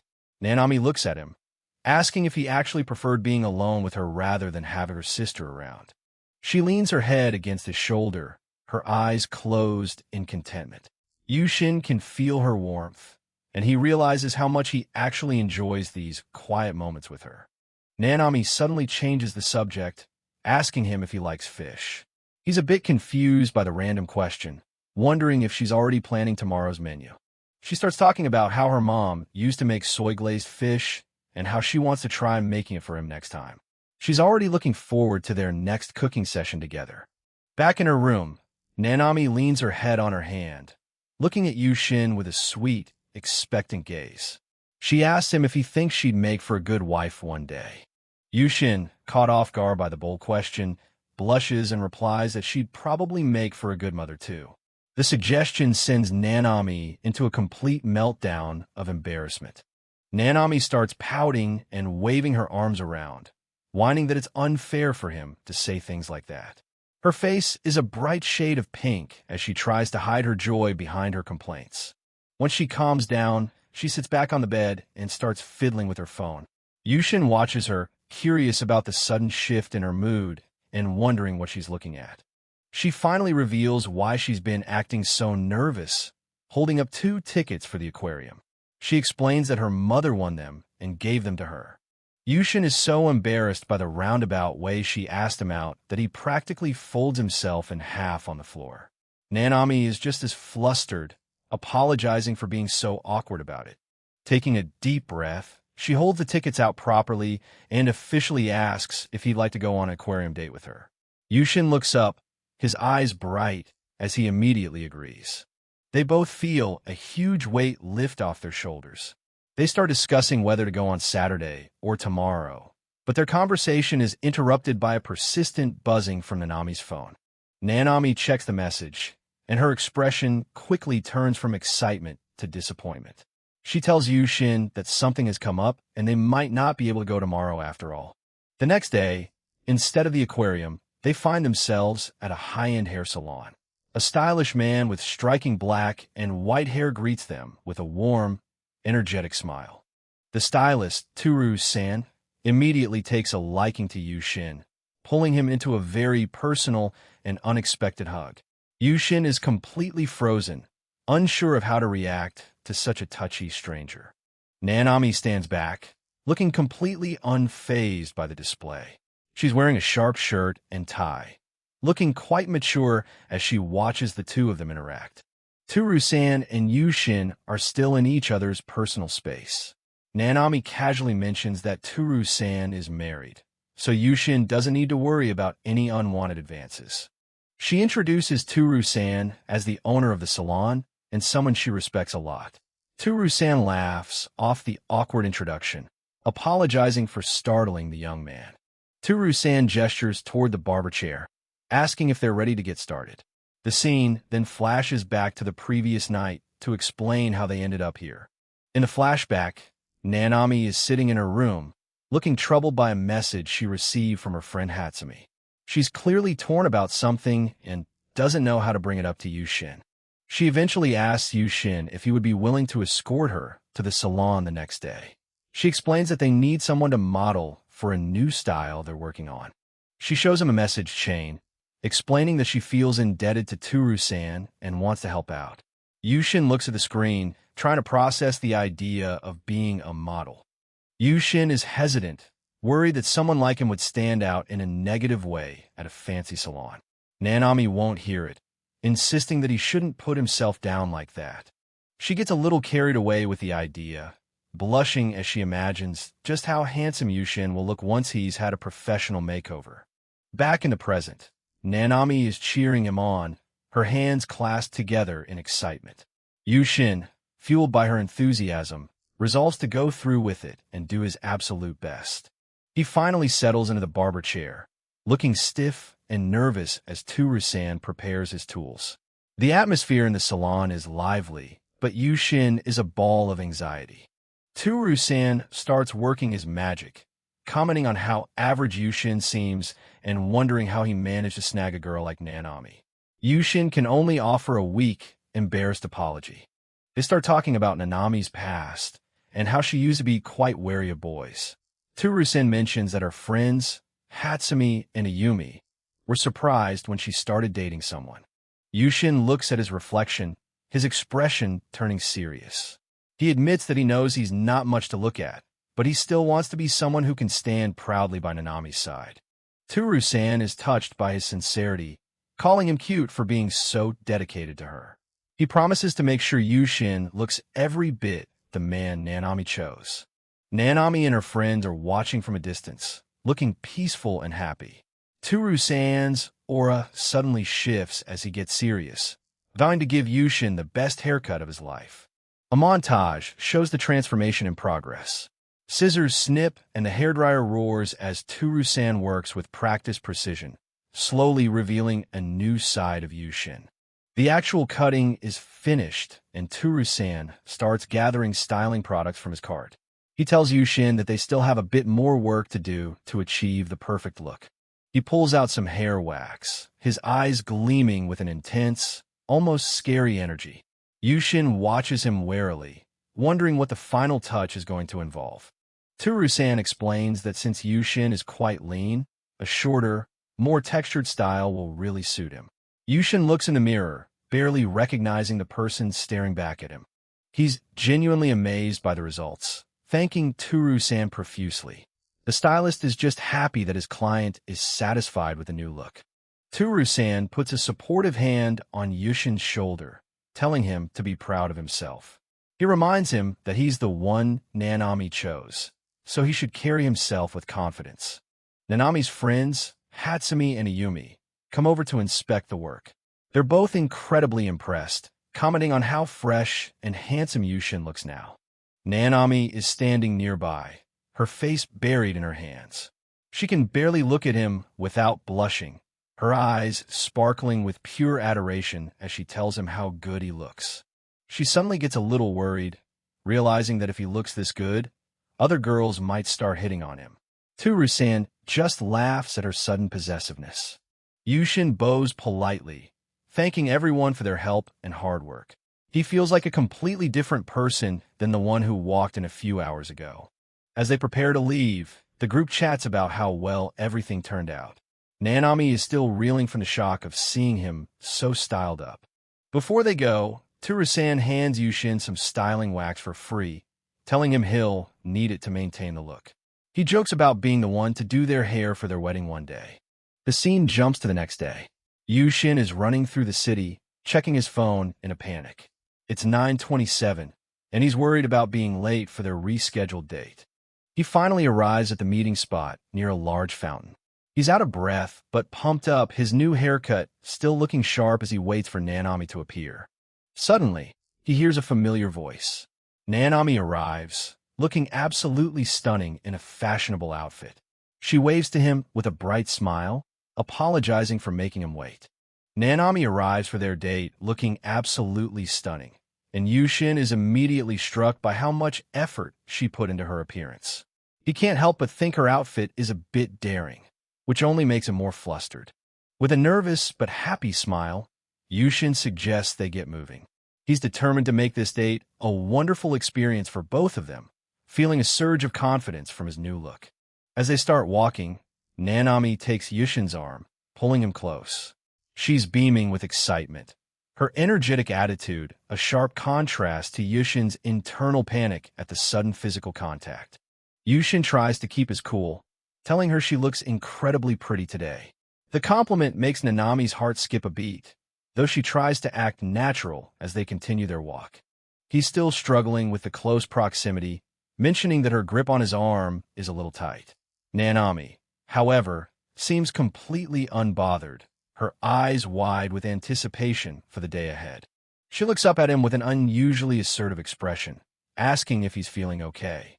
Yushin can only offer a weak smile, realizing that he's the one who's out of his depth. They arrive at the entrance of the aquarium, and Nanami's excitement only grows. She practically drags him toward the ticket counter, her energy infectious despite Yushin's lingering nerves. At the counter, the receptionist smiles warmly at the lovebirds. Nanami's ears turn bright red, her embarrassment betraying her confident exterior as she takes the pamphlets. Nanami tries to play it off, stuttering as she refers to Yushin as her boyfriend. It's only been 2 weeks since they started dating, and the reality of their relationship is still sinking in. Yushin watches her, thinking about how incredibly cute she is when she's flustered. He takes a pamphlet as well, his eyes scanning the different exhibits they can visit. The receptionist recommends the dolphin and penguin exhibits, pointing out that they're popular spots for couples. She also mentions the option to rent raincoats for the splash zones. Yushin looks at a map of the aquarium, a sudden sense of déjà vu washing over him. He wonders aloud if he's been here before, perhaps back in elementary school, though his memories are hazy. Nanami notices his distraction and asks if anything is wrong. He quickly reassures her, saying he was just wondering about something, and they prepare to finally enter the main part of the aquarium. They walk through the entrance together, Nanami's excitement reaching a fever pitch. She tells him she's glad he came, and Yushin feels a warm glow in his chest as he agrees. The inside of the aquarium is breathtaking, with massive tanks filled with colorful fish. Nanami's face lights up with wonder as she looks at the marine life, her eyes wide with joy. They move from one exhibit to another, fascinated by the different species. They stop at a tank with garden eels, laughing at how expressive and funny the little creatures look as they pop out of the sand. Nanami finds the garden eels particularly cute, and Yushin agrees, though he thinks she's much cuter. He captures the moment on his phone, snapping a picture of her as she makes a heart shape with her hands. She insists on taking one of him too, but Yushin is hesitant, still not used to being the center of attention. They share a light-hearted moment of bickering over who should be the subject of the next photo. They continue their tour, passing by a giant tank filled with sharks and rays. The sheer scale of the aquarium is impressive, and they both feel like kids again as they explore every corner. An announcement for the dolphin show catches their attention, and they decide to head that way.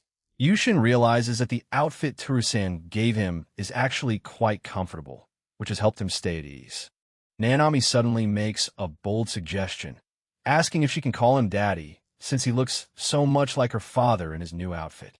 The idea sends Yushin into a state of total shock.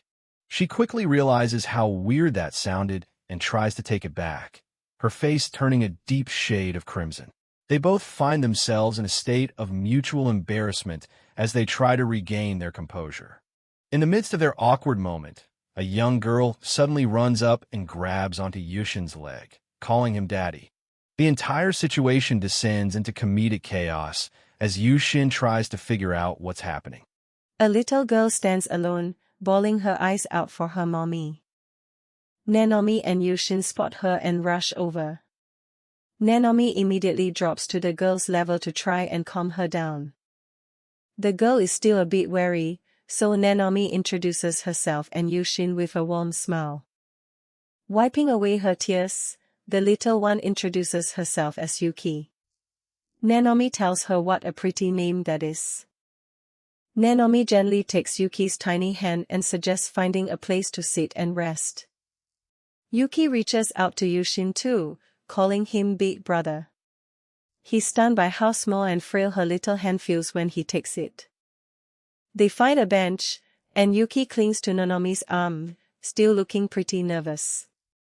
Yushin thinks she just needs a moment to settle. Yushin offers to go grab her a drink. Yuki perks up and asks for some orange juice, so he heads off to find a vending machine. While they wait, Nanami asks if she remembers where they got separated. Yuki explains she was just looking at the fish when her mom suddenly vanished. The memory of being alone makes Yuki start to tear up again, but the duo promises they'll find her mommy together. Yushin suggests finding some aquarium stuff to help. Yuki starts blaming herself, crying that it's because she told her that she hated him for working too much. Nanami pulls her close, explaining that everyone fights with their parents, but it's okay because they always make up in the end. Yuki finally stops crying and thanks them both with a bow. She's looking much more like her cheerful self now. Out of nowhere, Yuki blurts out that Nanami's chest is just like her mommy's. She then innocently asks Yushin if he loves them too. Yushin is sweating bullets as the kid goes on about how soft and warm they feel. He realizes there's no way to answer this without it being weird. He manages to play it cool, telling Yuki he loves everything about Nanami equally. With the crisis averted, they head to the information desk. It doesn't take long for Yuki's parents to come running. The little girl apologizes to her dad immediately, and the family is reunited. Yushin tells Nanami she was impressive, saying she handled things like a real mother. The comment catches her completely off guard. Just as things settle down, Yushin's stomach lets out a massive growl. Nanami laughs and says it's perfect timing for lunch. She reveals that she actually stayed up late to make lunch for them. Yushin feels a bit bad he didn't help, but he's definitely hungry. He wonders how she fit an entire lunch for two in such a tiny bag. Nanami just gives him a mysterious wink. They head to the park next door, getting their hands stamped so they can re-enter later. Yushin is still trying to figure out where the food is hidden. It turns out she came to the aquarium early just to stash a massive locker full of supplies. Yushin is blown away by her planning. Nanami admits her mom and sister helped, but she was worried it might be too much. Yushin realizes her preparation skills are way out of his league. The park is buzzing with families, and Yushin points out a nearby table they can use.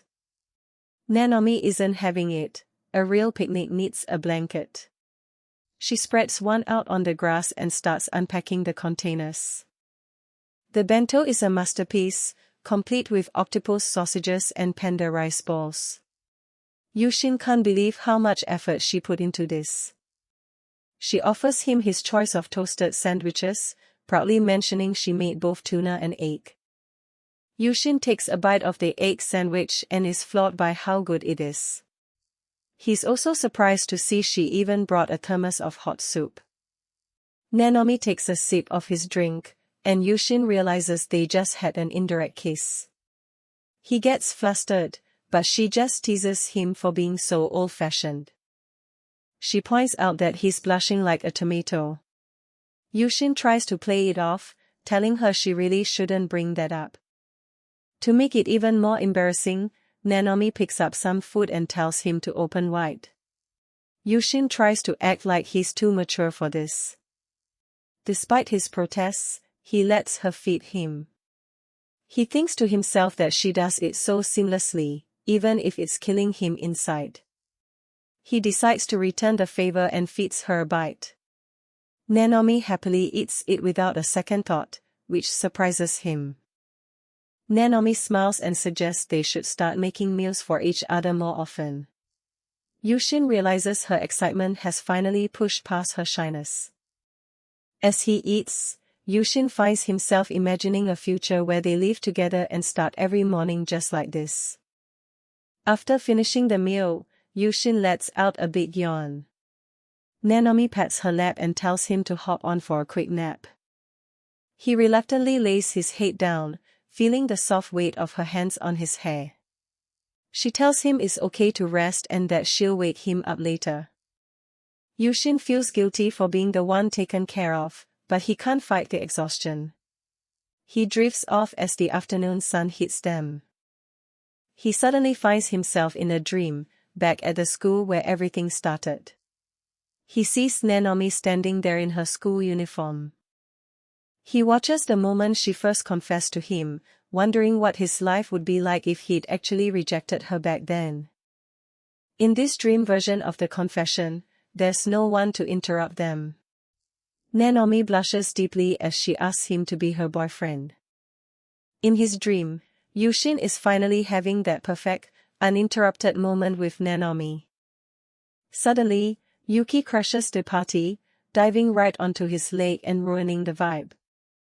The dream gets even weirder as Yuki starts calling Nanomi mommy and begs for a bite of her lunch. Yuki happily munches away on a rice ball. Yushin thinks to himself that the motherly role actually fits Nanomi perfectly. Yuki tells her parents they should join in, and that's when Yushin finally snaps back to reality.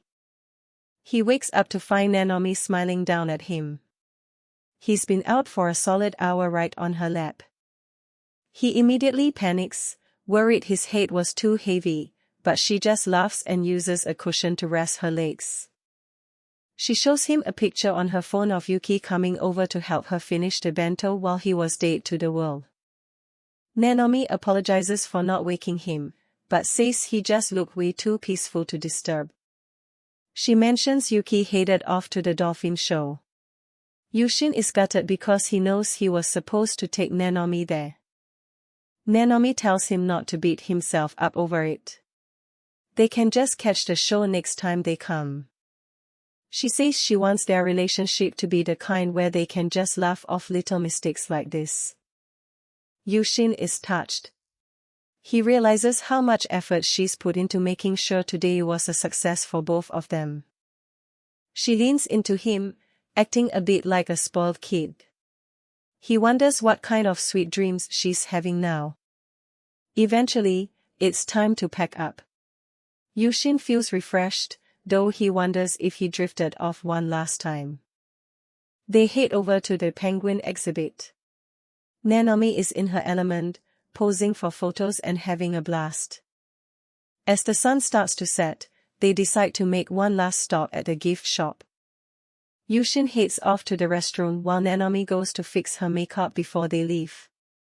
They meet back up, and Nanomi is already browsing for souvenirs to bring back for everyone.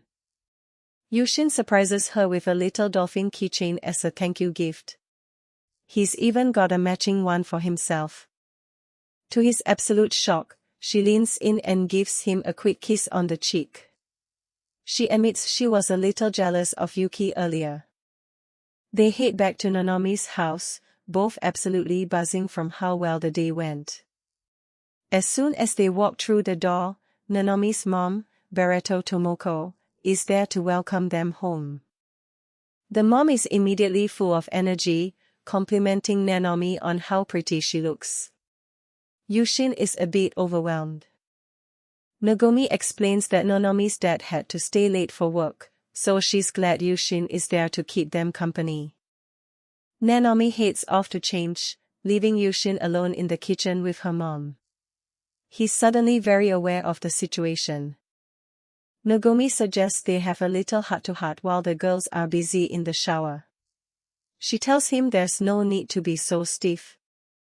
Yushin admits he's still surprised by how young she looks, and she's clearly flattered by the sister comparison. She asks him point-blank if they had a good time today. Yushin can't help but smile as he confirms it was great. Hearing that, Nagomi gets a little teary-eyed. She tells him she's just so relieved to hear he's enjoying himself. Yushin mentions that it was actually the friend Tomoko who hooked them up with the tickets for the aquarium. Nagomi reveals that the punishment game was actually a coordinated effort by Nanomi's friends, Tomoko and Mihin. She winks and tells him it's a secret, but Yushin is starting to realize there was more to that haircut than just a style change. Nagomi explains that the girls really do just want what's best for the two of them. Yushin isn't sure how to feel about that. She drops a bombshell, explaining that Nanomi's gal look is actually a shield because she's incredibly shy and sensitive around boys. Nagomi shows him a photo of Nanomi from before the transformation. She says her daughter is still struggling inside. Yushin looks her in the eye and promises he won't let anyone hurt her. He's determined to be the person she can actually rely on. Nagomi is clearly moved by his sincerity. She asks if they'll stay together even when things get tough, and he doesn't hesitate to say yes. The serious mood is broken when Nanomi finally comes out of the shower. Her mom thanks Yushin one last time for his kind words. Then, she immediately turns into a chaos agent, asking if the two of them kiss today. Nanomi is instantly mortified. Nanomi, wearing nothing but a long t-shirt, is absolutely stunned by her mom's lack of a filter. Nagomi teases her, saying she even told Nanomi to go for a big peck on the lips. Nanomi is blushing hard enough to power a small city. Nagomi is in full teasing mode, with the friends Tomoko and Mihin joining in. They've already figured out that Nanomi gave Yushin a kiss on the cheek. Yushin is caught in the middle of their playful interrogation, while the other girls find the whole situation adorable. Nanomi's face is a bright shade of crimson as she tries to process her mom and friends ganging up on her. Later, in the quiet of his room, Yushin lets out a long breath. He decides to log into his game to clear his head and consult his online mentor. His in-game avatar, Baron, meets up with Kenyon, who is absolutely floored by the romantic progress he's hearing about. Kenyon jokingly calls him a skirt chaser, but Baron quickly defends himself, pointing out that all of Nanomi's friends are already taken. Kenyon's imagination goes wild, worrying about potential love triangles, but Baron assures him that's not the case at all. Baron mentions that the only single person left is Nanomi's younger sister, which sends Kenyon into a dramatic, tearful exit in his mind. The conversation turns to the punishment game and the mom's suggestion that they sleep in the same bed. Kenyon's imagination takes another leap, picturing a perfect, romantic scene of a boy and girl sharing a bed. He even imagines Nanomi in nothing but a towel, asking Baron to stay with her. Baron's stress levels are hitting the roof. Kenyon asks if he really thinks he can handle a situation like that.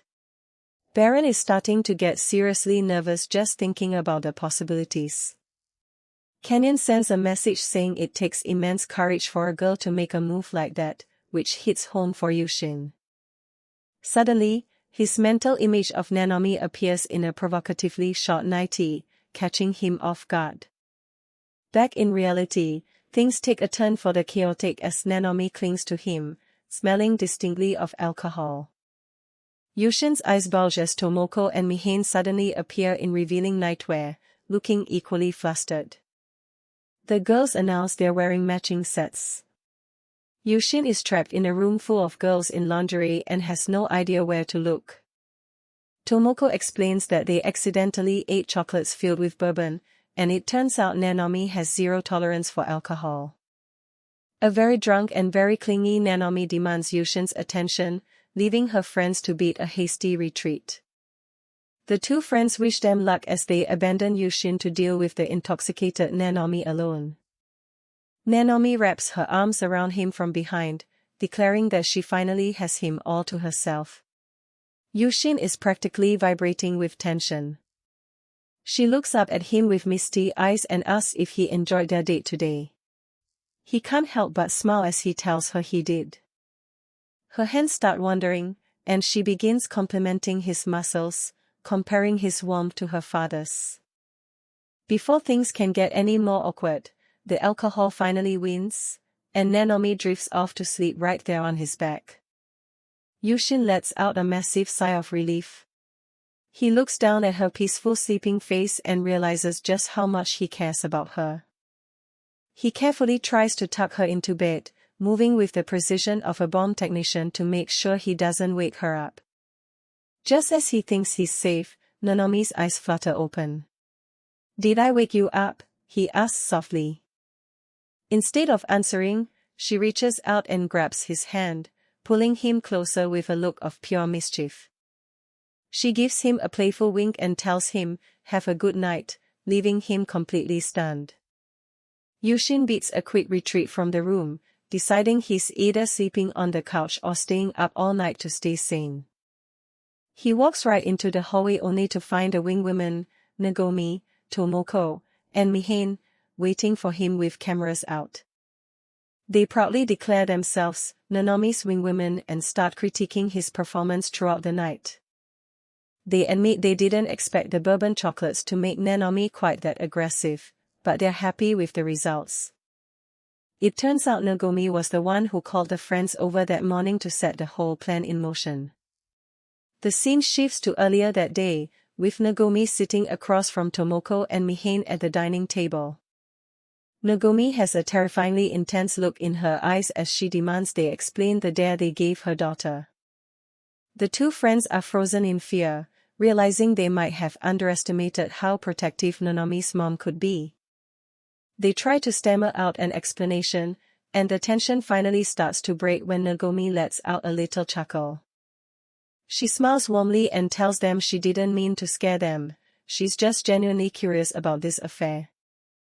Nagomi point-blank asks if they were the ones who handpicked Yushin for the role of the boyfriend. The girls admit they did their research, believing that Yushin was the perfect guy to help Nanomi come out of her shell. Tomoko shows Nagomi the full list of candidates they had vetted. Nagomi is impressed by their detective-level dedication to their friend's love life. Tomoko and Mihane explain that they each have their own dreams to pursue, and they've always worried that Nanomi would be left all alone once they go their separate ways.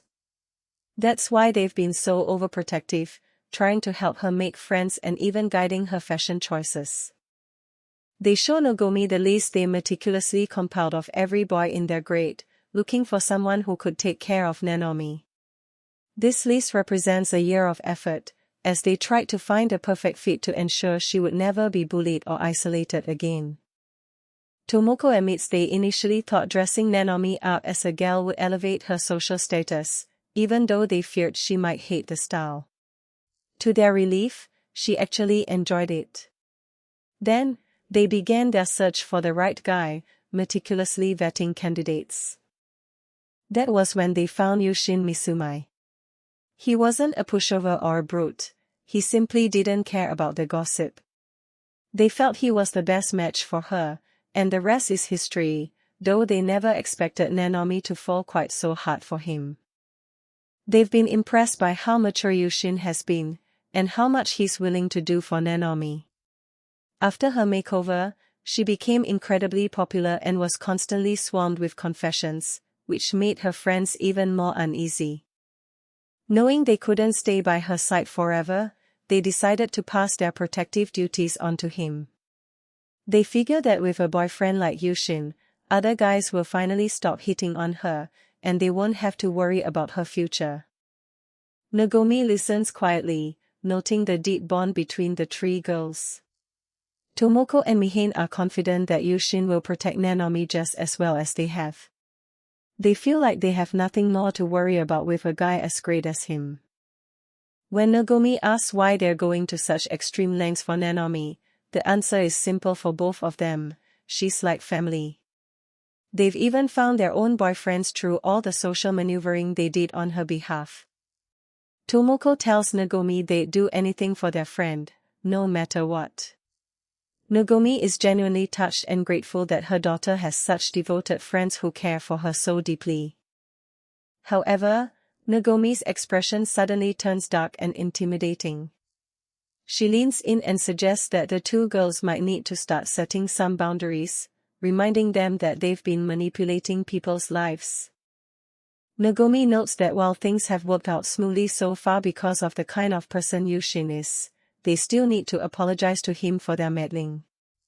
The girls are momentarily cowed by her intense gaze. Nagomi softens her expression and adds that she also plans on giving Yushin her own thanks. The girls agree that they should probably set some boundaries, though they're still beaming with the success of their plan.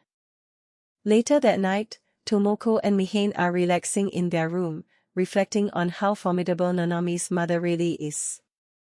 Despite their outward confidence, Mihane admits she's still a little scared of Nagomi's intensity.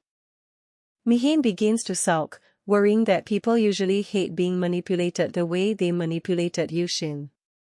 Tomoko tries to comfort her, but the weight of their actions is starting to sink in. Nagomi suddenly pops her head into the room with a cheerful smile, telling them not to worry. She declares that she'll be there to fix things if they ever go wrong, because she would do anything for her girls. The two friends are once again amazed by her overwhelming spirit.